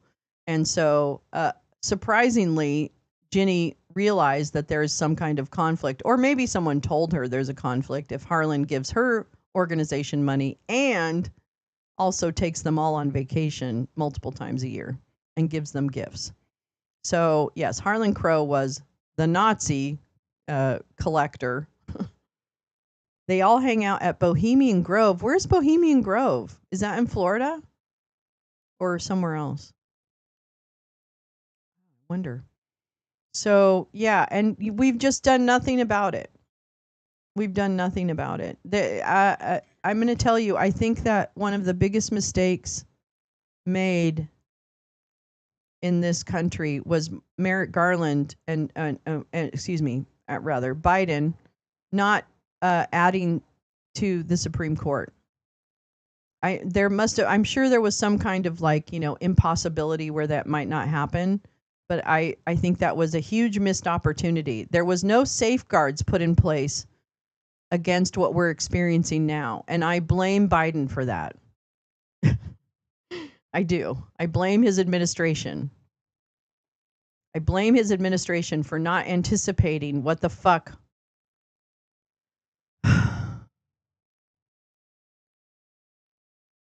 Ay. Where is he now? I'm just so angry. I'm so angry that we let it get this far and that people are suffering because rich people couldn't be bothered to put in safeguards. That's why I'm not, I'm not anybody's fan. I don't vote for individuals. Oh, really? ContraPoint's latest long video? Like I don't know why there was no safeguards put in place against some of these things. I don't understand it. I really don't. Our response to this needs to be far more nimble, right? This is why Hakeem Jeffries, who I voted for. I mean, I've met him. I like Hakeem Jeffries. I think he's got his heart's in the right place. But you have to be the person for the moment where you're striking while irons are hot and other things. And I just don't get the sense that a lot of Democrats are in that mindset. So I think it was that one conspiracy. Oh, yeah. She's been playing games that are really good to watch. I love ContraPoints. If you haven't found ContraPoints, it's a YouTube channel, and she is both a commentator on society, etc., and other movements, and explains them in good videos. And she also games And she's just hilarious to watch. I mean, because she's does not take it that seriously. Biden struck me as a man who was informed that a biker gang was coming after him and responded by hiring a lawyer. That might have been, yeah, that's kind of it. Oh, she is so awesome. Bohemian Grove is in Monte Rio, California. Where? Oh, do I need to go to the Bohemian Grove? I'm going to look that up. Okay, so I just want to go through a couple bookmarks. Oh, well, actually, let me see if we're having any kind of cabinet meeting here. Hold on. Oh, yeah, I don't see it happening yet. Okay, so let's start through this. So I pulled this one up. This was yesterday. Yikes indeed, after multiple quarters of success in bringing down backlogs, U.S. Citizenship and Immigration Services is taking a turn for the worse. The latest data shows that in the first 6 months of 2025, total net backlogs rose 26%, up by 1.1 million pending applications of all kinds. So this is fourth quarter 2023. So going into, what is that, October to December, and then this will be 2024. Yeah, look at the backlog has gone steadily up. USCIS Q3 data dropped today, and woof, it's not pretty. Total pending cases at a new record high of 11.5 million. 11.5 million. Net backlog increased from 4.9 to 5.4 million cases, and front log bizarrely increased to 60,000 cases. A lot of red flags in this data. Oh, I'm going to bookmark that. Hell yeah. That's a good source of data. Here's the thing about data, though. Can I tell you what I'm scared of? That's a sock. What does that mean? Nixon said BG was the most blank, goddamned thing you could ever imagine. I don't even get that. Oh, Bohemian Grove. It's a private 2,700 acre compound in Monte Rio, California, owned by the Bohemian Club.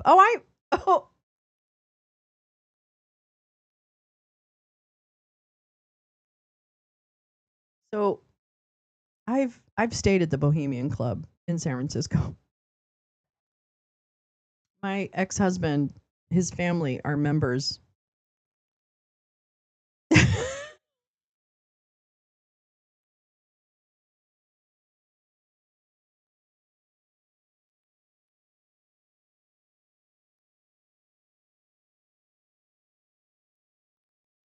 I might need to call my ex-husband and see if he can get me into this thing.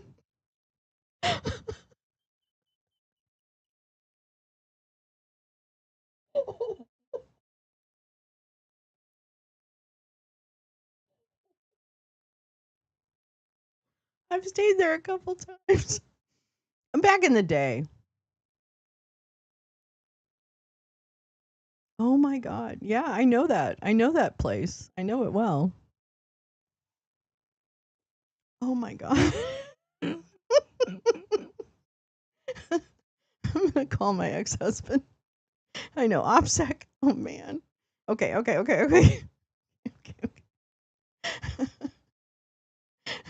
I wish I was 20 years younger. Man, I'd be honeypotting the bitch out of these guys. What big owl? What owl? What are you guys talking about the owl? What the owl?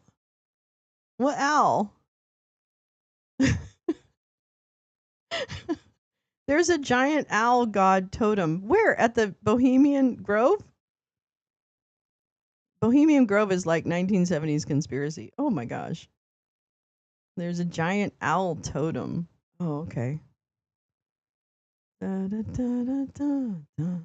Powerful man in politics, featuring the symbolic cremation of care ceremony before a 40-foot owl statue. The Grove is a selective site with a strict no-camera policy drawing conspiracy theories, despite the club stating its purpose as socializing artistic performances and banishing worries. Banishing worries? It's only for men. Oh, you mean the Bohemian Grove? Oh, the Bohemian Club? I mean, women could go there. I'm trying to think. Women could go there, but uh wait, oh my goodness. They referenced Bohemian Grove in Late Night with the Devil, awesome mockumentary that came out last year. Oh, interesting. Too late to play innocent, Minerva.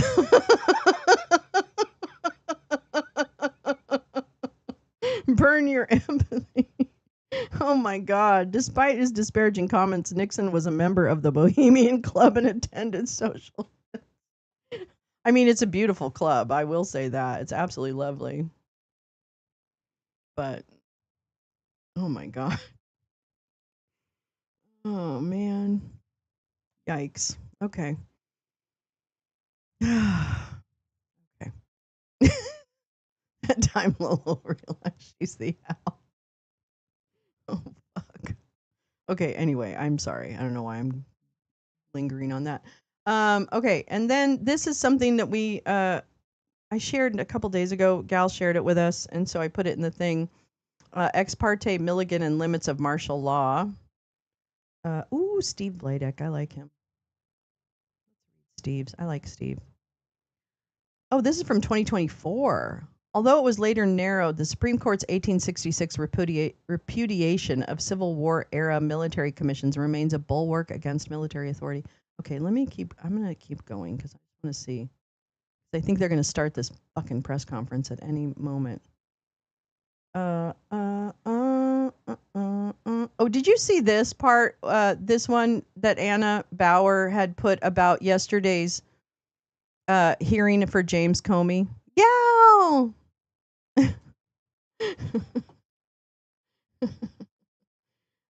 I've stayed there a few times, actually, Jane. I've stayed at the Bohemian Club in San Francisco a few times. It was a long time ago.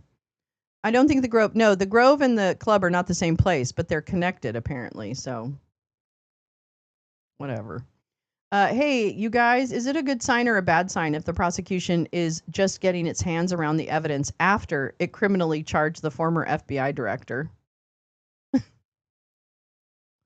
Oh, just running around getting ready for my daughter's birthday. The baby. I love her.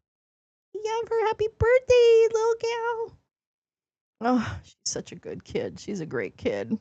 Oh, salt of the earth. Let's see. At one point during the hearing, the judge asked the prosecution why the case can't be tried before mid-December. Lemons replied, "We are just getting our hands around the discovery in the case." There's a lot of it, he added, and it includes a significant amount of classified information.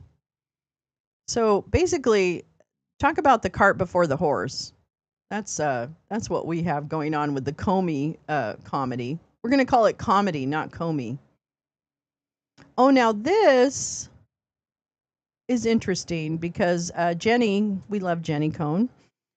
She was reporting yesterday, about MAGA is freaking out and splintering over a leaked text chain, which they are. I've heard them on their little shows freaking out about this. They're really having a hard time.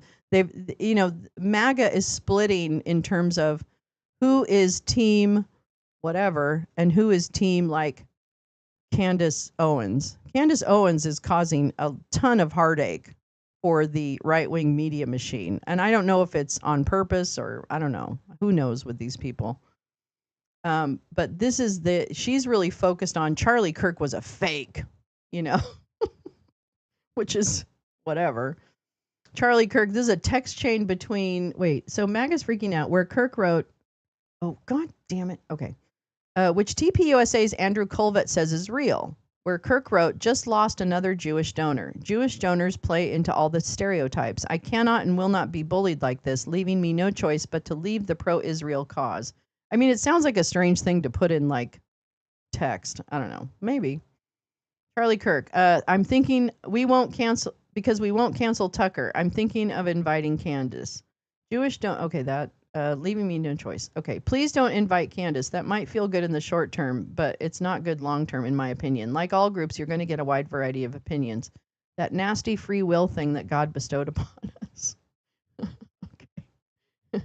So anyway, I just thought that was interesting because, frankly, anything that is breaking the specter of hold that these people have on each other is fine by me. Do do do do do do do do do do. Let me just make sure I'm not missing anything. Yeah, yeah. Yeah, yeah, yeah. Near, near, near. Near, near, near. Near, near, near. Okay, it's nothing yet. All right. And I think, Gal, I don't know if we have an update on Jim's case. Jim Stewartson is going up against one of the worst military traitors in American history. This is one of our Tina. Tina wrote this. Donate if you're able. Q told me to tell you. Breaking news. The plaintiff in Flynn v. Stewartson does not believe America landed on the moon. I wonder how this might reflect on his reliability as a witness. Yeah. From JFK, and I just don't know how to reconcile being a patriot with realizing that everything appears to be a lie. Everything. Yeah. From JFK to The moon I'll ask you about landing. Charlie Kirk in everything. a moment, but oh my The moon God. how do you landing. reconcile that? And I just don't know how to reconcile being a patriot with realizing that everything Appears to be a lie. appears to be a lie. Everything. Yeah. From JFK to The moon I'll ask you about landing. Charlie Kirk in a everything. moment, but oh my God. how do you Mike Flynn doesn't believe in the moon landing? reconcile that? And I just don't know how to Okay, reconcile all right. Be quiet. being Nobody wants to hear you. Is he having his trial today? His hearing? I don't know. Or did Flynn not show up? Wasn't it delayed? Yeah, I think I was listening while at Aldi yesterday. Yeah, I think it's delayed because he basically can't even fucking follow through on his own lawsuit, which is really ridiculous. Oh yeah, this one I also wanted to do. This is another Tina. Was it yesterday? No, today. It was supposed to be today. Postponed till March. I'm going to tell you right now, Flynn and his little lawfare bullshit needs to be shut the fuck down. That's what I say. Shut fucking Flynn the fuck down. And fuck all of you who fuck with us because of our knowledge about how this country got here. Go fuck yourselves. Fucking losers. Okay. There we go. So Tina shared this from Blue Georgia. Yeah. Eventually, this is what Stephen Miller said. Wait, this is a baby voice. Opportunity. Stephen Miller. Eventually, elections don't carry the day because violence beats votes. Wait. What? What? When we see a muscular response from the federal government, it's because we're not going to let violence beat votes. What? What's he even talking about? Is he implying federal intervention determines political legitimacy, not ballots or courts?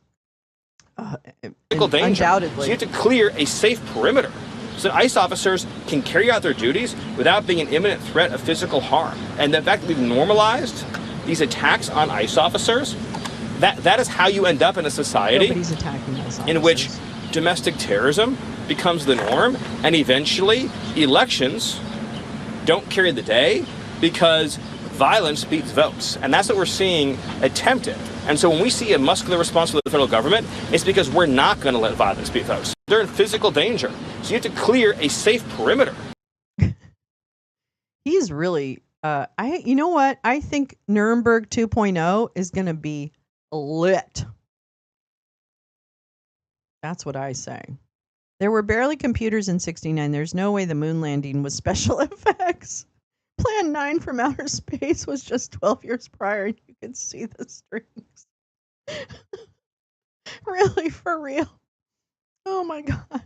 Oh yeah. Oh yeah. I can't wait. I can't wait till this little creep is crying because he's going to go to prison or worse for the rest of his life. And I don't know. I'd make an exception to my anti death penalty stance because I just don't want. Did you see his response to AOC? He tripped over his words. Oh my God. Did you see when he broke down? Like he just stopped talking? I saw a funny like parody of it, but I probably can't find it in time. Yeah. So Stephen Miller continues to be an asshole. Let's see. Here, gal. They are going to start shooting us in the legs. Yep. Homeland Security posted the United States has the same right to protect itself from death by nullification, secession, or rebellion that a man has to protect himself by death by assassination. Quoting Teddy Roosevelt. There's a success. Let's see. Martial law. I'm trying to look through to see. Oh, Barry Weiss. Yeah, Barry Weiss taking over the whatever. What is she taking over? What is she taking over? I can't remember. New York Times. What is she taking over? Hogan. He looks like Colonel Klink. He does. Plenary Miller fucked up. Plenary.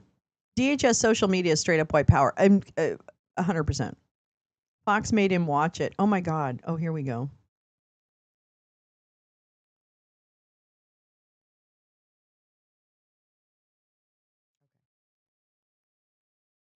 Favorite target apparently on Instagram. Stephen, AOC is you're her favorite target apparently on Instagram. Check this out. He looks like he is angry about the fact that he's 4'10", and he looks like he is so mad that he is 4'10", that he's taken that anger out. Is he 4'10"? Any other population possible. Like, laugh at them. Laugh at them. Like, laugh at them. Laugh at them. I wish I had a hoodie on. I mean, are we trying to play sorority sister as elected What, sorority official? people wear I was at a hoodies? sorority over the weekend over in Texas. I felt like I was back at the sorority house, except they had more sense. Stephen, quick response. Well, we knew that her brain didn't work. Now we know their eyes don't work. So I mean, she is a mess, right? What a train wreck. What a train wreck. I think you should just get a hoodie. And you should just wear a hoodie from now on and respond to her in a hoodie. It should be hoodie to hoodie. Stephen, yes, thank you so much. Yeah, go ahead. I think the important point is that every time she's on TV, Republican approval ratings go up, Democrat approval ratings go down. That lady is a walking nightmare. Really? Really? You're about, I know you for 20 years. You're about 5'10", 11. About 5'10", yes. So 4'10". Yes. I don't know what she can say. All right, Stephen, thank you very much. And I'm not 4'10". Fucking Stephen Miller. Oh, Griffey's making some good memes. I'm just not. Yeah, he's what a train wreck. Yes, I like AOC. I think she's really coming into doing a great job. I appreciate her very much. Wow, they're just not going to have the cabinet meeting, I guess. I don't know. Okay, and whoops. Oh, I wanted to read this. That's right, Steve Vladeck. All right. Ex parte Milligan and the limits of martial law settle in. Do. I like her, but I wish she would get a voice coach. He is so weak and so insecure. Oh my God. And Elmo is fucking his wife. Ugh. Pee Wee German. I do appreciate when people call him that. I think that's so good. Trump heard the shoulder pads weren't large enough yesterday, so now they're scrambling even harder. It's the great search for shoulder pads.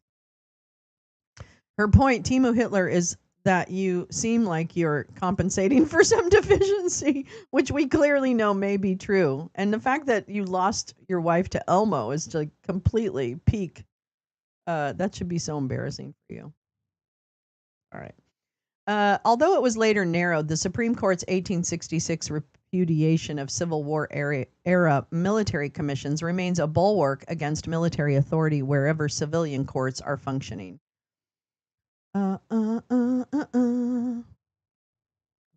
Oh, okay. Where's my beep? I thought I'd take a break from all of the current events. This is from last December, so this is an older piece in the last few weeks, and use this week's long read for a bit of a more historical take. This one looking back at the Supreme Court's landmark, if often misunderstood, 1866 ruling in Ex parte Milligan. In Milligan, A Supreme Court with a majority of justices appointed by President Lincoln unanimously rejected military commissions that Lincoln had convened during the Civil War to try criminal offenses by Confederate sympathizers in some parts of the North, in a ruling that was handed down in April 1866, although the written opinions weren't filed until that December. As noted below, the Supreme Court narrowed Milligan in some meaningful and highly controversial ways in its 1942 ruling in Ex parte Quirin, the Nazi saboteurs case. Nevertheless, Milligan's rousing repudiation of military rule anywhere in which civilian courts are open and functioning remains a vital constitutional bulwark today, one that hopefully will never be put to the test. Well, 2025 says, hold my beer, Steve. Here you go. Sparks is riffing. We should make it a thing. Wait, what? Pepper? How is sexual matador good? I know. What? I mean, doesn't a matador avoid contact with the bull at all costs? J-Rans. That's a good one. Miller thinks she was talking about his physical height. I know. It's so weird. Val! I love you, Val. AOC said it on Tuesday, so I think Sparks is riffing. We should make it a thing. What's that mean? Oh, you're replying to Val. Okay. All right. Nevertheless, Milligan's rousing repudiation of military rule, blah, blah, blah, blah, blah. Okay, well, unfortunately, it's being put to the test right fucking now. Oh, look at this. This is why we can't have nice things. Right here. This is why we can't have nice things. Because we fucked up. We fucked up. Oh, 410 energy got you. Matador means murderer in Spanish. Oh, that's right. That makes sense. Alexander Gardner's famous first-class photo of the justices, along with the court's clerk, Mr. D.W. Middleton, standing. This is 1867. That's the Supreme Court in 1867. Anyway, on the docket, as might be expected for Thanksgiving week, the court didn't make a lot of news. Last Monday's regular order list included no new grants of certiorari, and the only separate writing respecting a denial was a statement from Justice Sotomayor in Baker v. City of McKinney, joined by Justice Gorsuch, about whether, when government officers damage private property while exercising police powers, that damage constitutes a taking of property requiring just compensation under the Fifth Amendment. The brief opinion emphasized that this is an important and complex question that would benefit from further percolation in the lower courts prior to this court's intervention. Turning to this week, we do not expect an order list at 9:30 today. The justices didn't hold a conference last week, but the court's December argument session begins at 10 ET with a pair of arguments today and with the much anticipated argument in Skirmetti on the constitutionality of Tennessee's ban on certain gender-affirming medical care for transgender adolescents, set for Wednesday. Over at Law Dork, Chris Geidner helpfully puts into broader context the arguments and the stakes in the first major transgender discrimination case to reach the justices on the merits. We don't expect any decisions in argued cases this week, blah, blah, blah. Okay. Boop, boop. Ex parte Milligan may hold the distinction of being the most obscure Supreme Court decision to make it into pop culture zeitgeist. It comes up in at least 2 different episodes of Law and Order. Quote, "You're lucky that the Second Circuit didn't nail the writ to your forehead," Adam says in one of them.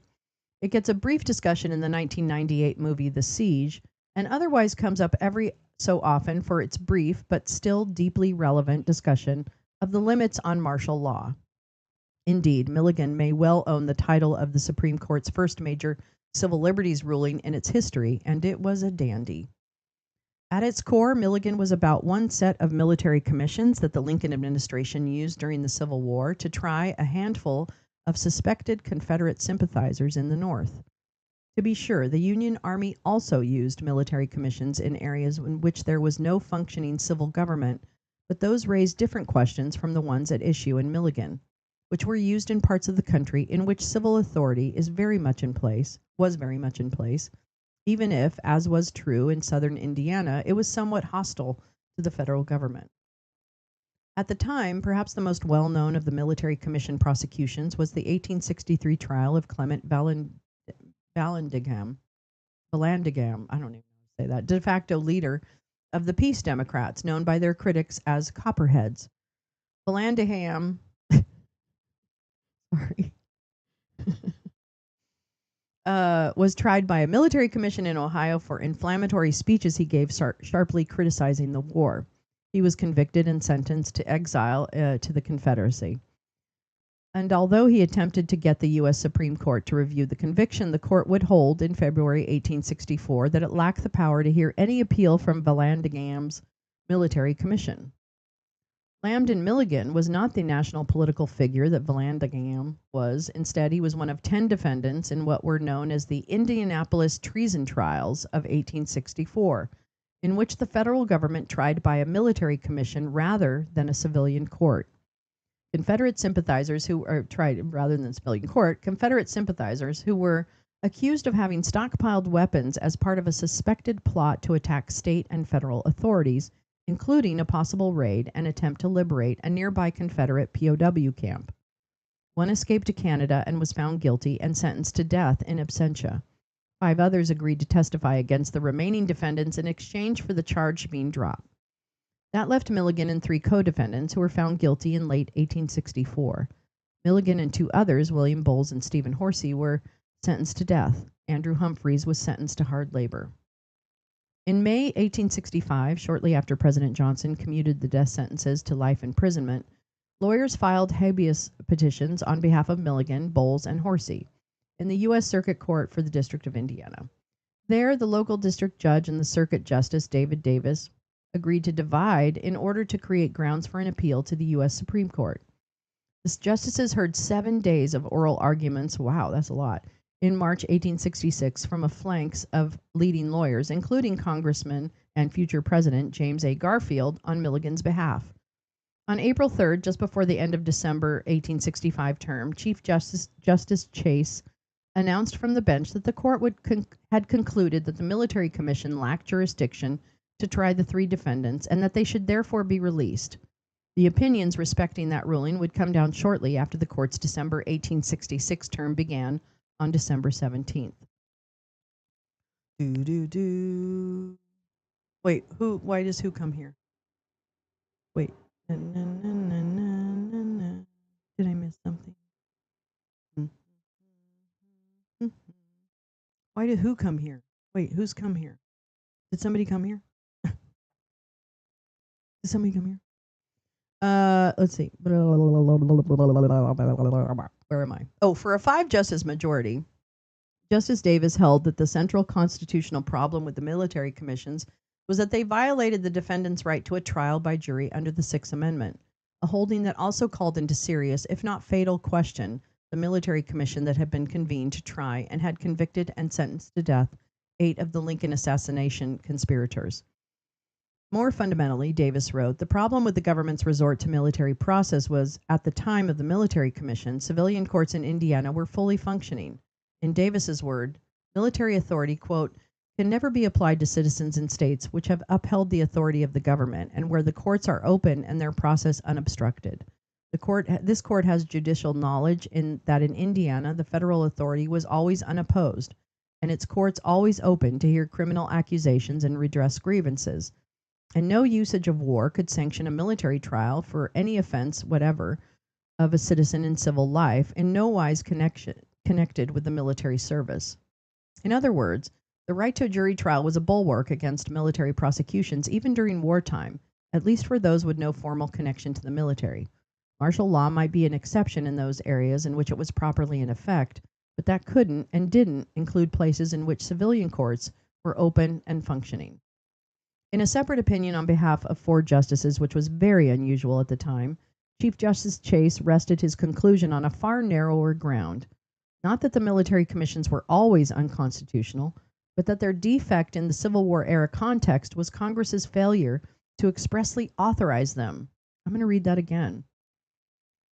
Chase rested his conclusion on a far narrower ground, not that military commissions were always unconstitutional, but that their defect in the Civil War era context was Congress's failure to expressly authorize them. Wait, what does that mean? Pick a door? I love that I'm missing everything. It's okay. It's okay. I can stay. If I need to know something, I know I know Max will tell me. Okay, wait, where am I?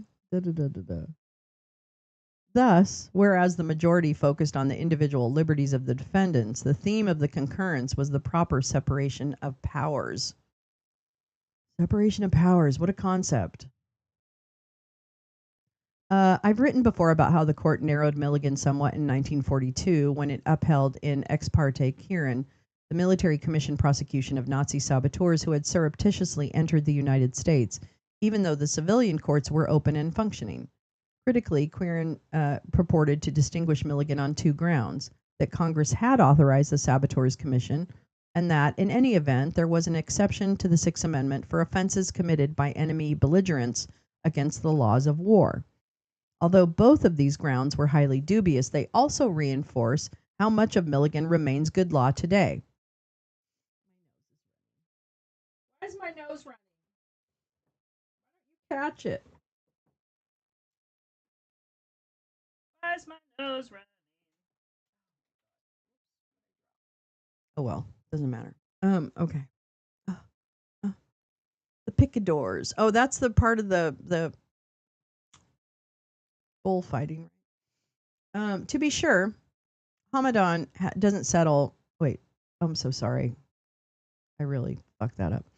Although both of these grounds were highly dubious, they also reinforce how much of Milligan remains good law today, especially since, in 2006, the Supreme Court in Hamdan v. Rumsfeld invalidated the first generation of post-September 11th military commissions at Guantanamo on the ground that they went further than what Quirin had sanctioned. To be sure, Hamdan doesn't settle how far Congress can go to authorize military trials in contexts other than the one presented in Quirin, but it held only that Quirin was the outer bounds under the laws then in effect. But it seems worth emphasizing that the D.C. Circuit's post-Hamdan jurisprudence under the Military Commissions Act has twisted itself into a pretzel to avoid recognizing much more, and even then only because the defendants were non-citizens held outside the territorial United States.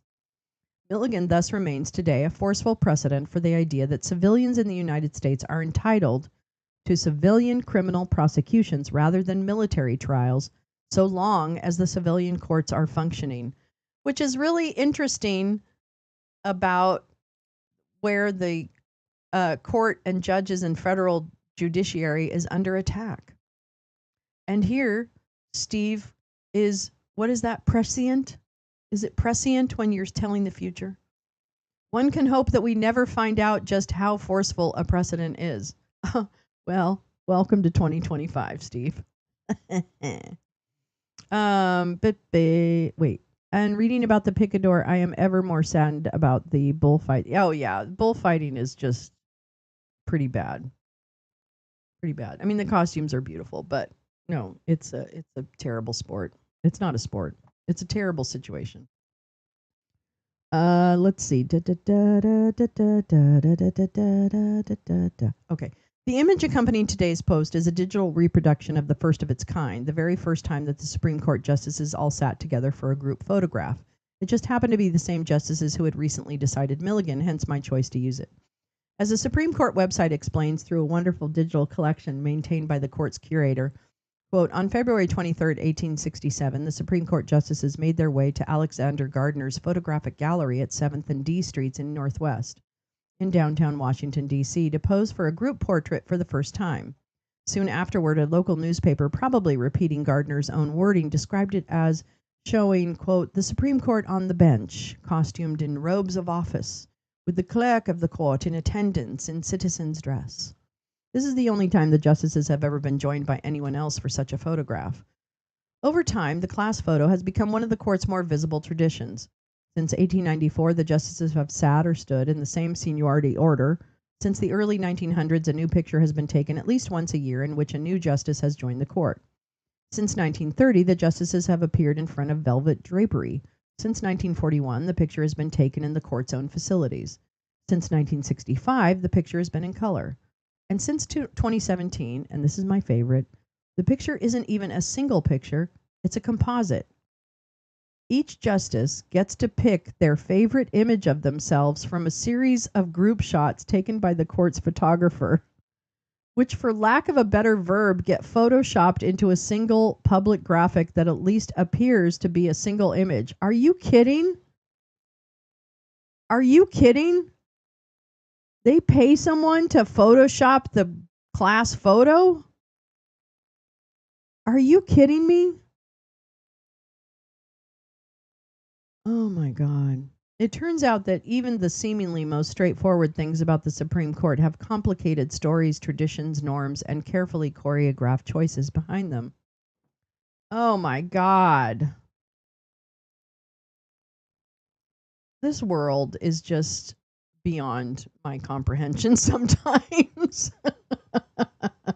Hey, you guys might have lucked out. I'm not sure this cabinet meeting is happening, okay? You might have really lucked out. Oh, it's got an 8:45. Oh, so 9 minutes. I get it. Oh, wait, what? Okay. Wait, what? Oh, it's but much later. Oh, okay. Sorry. Sorry. There's the stuff's happening much later. I get it now. Now I get it. Okay, let me take this off the screen for a minute so we can just relax and be together for a second. There we go. Take a bow.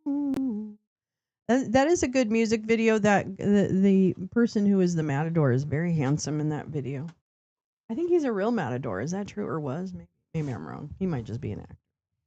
I don't think I've ever met anyone who went to a bullfight and said it was fun. Everyone said it was horrific and they left. Yeah, I don't see the.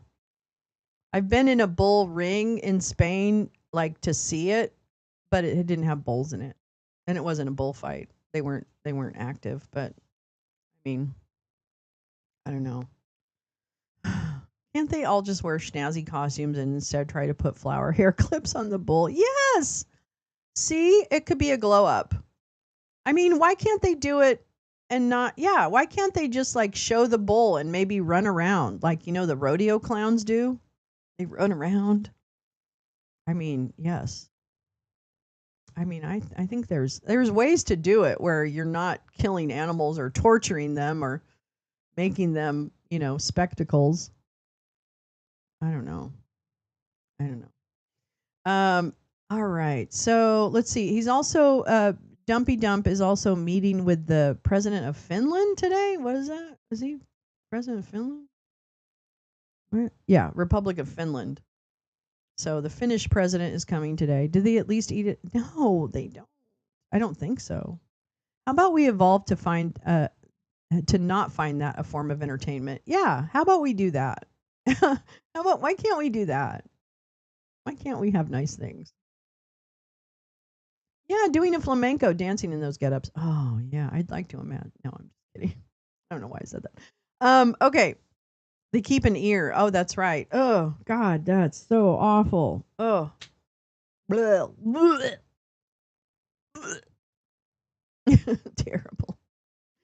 All right. I think I'm going to call it for this morning. I think I'm going to call it. And I'm going to let you go and have the rest of your beautiful Thursday. And God, I hope we make it through this Thursday. No problem. No problem. My parents went to see a bullfight when I was about 6, and I still remember the horrific details they were talking about. Oh, Carrie, I know. I think my dad went to a bullfight. He lived in Spain for a while. When he was retired, he just kind of bopped around the world. Not fancy. He lived in hostels and shit like that. But yeah. I know that you have a great rest of your day. Oh my gosh. So don't forget, tomorrow night, trivia.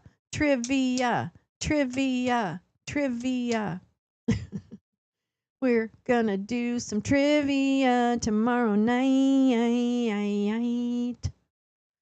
And also,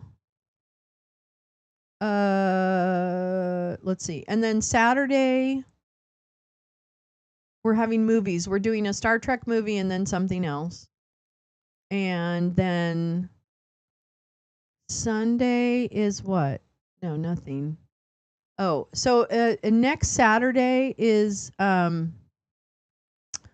you have D&D? No problem, Jay. Love you. Have fun at D&D. Oh my god, so cool. Yeah, shibboleth. And then Saturday night we'll have movies, and then next Saturday is October 18th, which is No King's Day. So we're gonna have a big old party out here in LA. So if you're probably gonna party where you are. So get ready for that. I'm trying to figure out what my outfit's gonna be.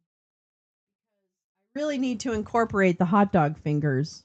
I don't know if everyone saw these. They even have the veins on the back of the hands, you guys. Okay. Can you tell? Can I be honest with you? The rest of the holiday was great, though. That's nice. Ernest Hemingway did love bullfights. I think I will. I have to figure out where these come into play, because these must be part of the whatever getup I'm in. So I'm not sure. I might just go commando, and I might be like just Lolo. You know what I mean? Be a bottle of ketchup. Oh my god, that's a good one. But anyway, so I'm definitely bringing these to No Kings. I'm just not sure what I'm going to do otherwise with my outfit. I mean, I feel like I have to be the dinosaur. But maybe the dinosaur has hot dog fingers. You don't know. Yeah. Oh, that kind of commando. I'm going to put my hot dog finger in your face. Oh my god, D&D is the best. D&D is so beautiful and creative and wonderful, and I think every child should play D&D because frankly, it gets your storytelling vibe on, and I love that. You have to develop your character, and I just love D&D. I think it's amazing. ASMR.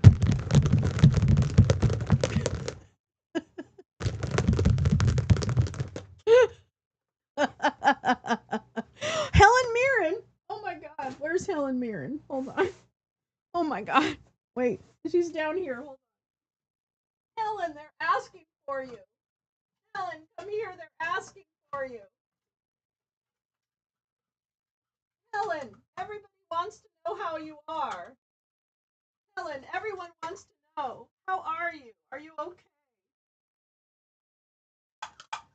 I'm fine, everybody. I don't know what you're worried about. I'm just fine. Helen Mirren, everybody. Thank you. Thank you very much. It's great to be here, everybody. I've been on the floor for a minute. I'm so sorry. But everyone, I'm Helen Mirren. No, not that one. The other one.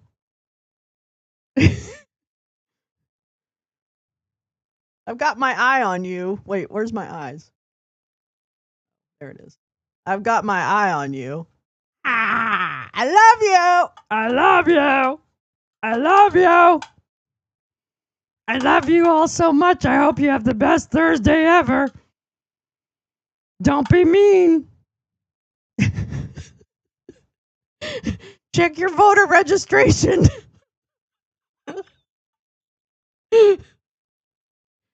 What's everybody laughing at?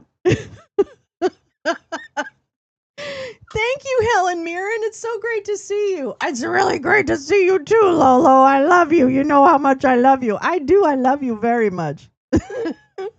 Why, Mr. Spock? Don't you love Helen Mirren? Who doesn't love Helen Mirren? Helen Mirren, everybody. Love you too, Helen. Televised cabinet meeting delayed as Trump's aides frantically search for larger shoulder pads. I mean, really, that is like the perfect joke. That's the perfect joke, man. Oh my God, I love us. I love us. Do you not love us? I love us. I love us. I love everything about us. I fucking, yeah, exactly. Only real patriots love Helen Mirren. I love us. I know. So much love. All right. I'll let you guys go. Thank you so much for stopping in today. I really appreciate it. You guys make it so much better. You are the best. We are the best. So I will see you tomorrow night. All right? I love us too. I do love us. We're the best. All right. I love you guys. Bye.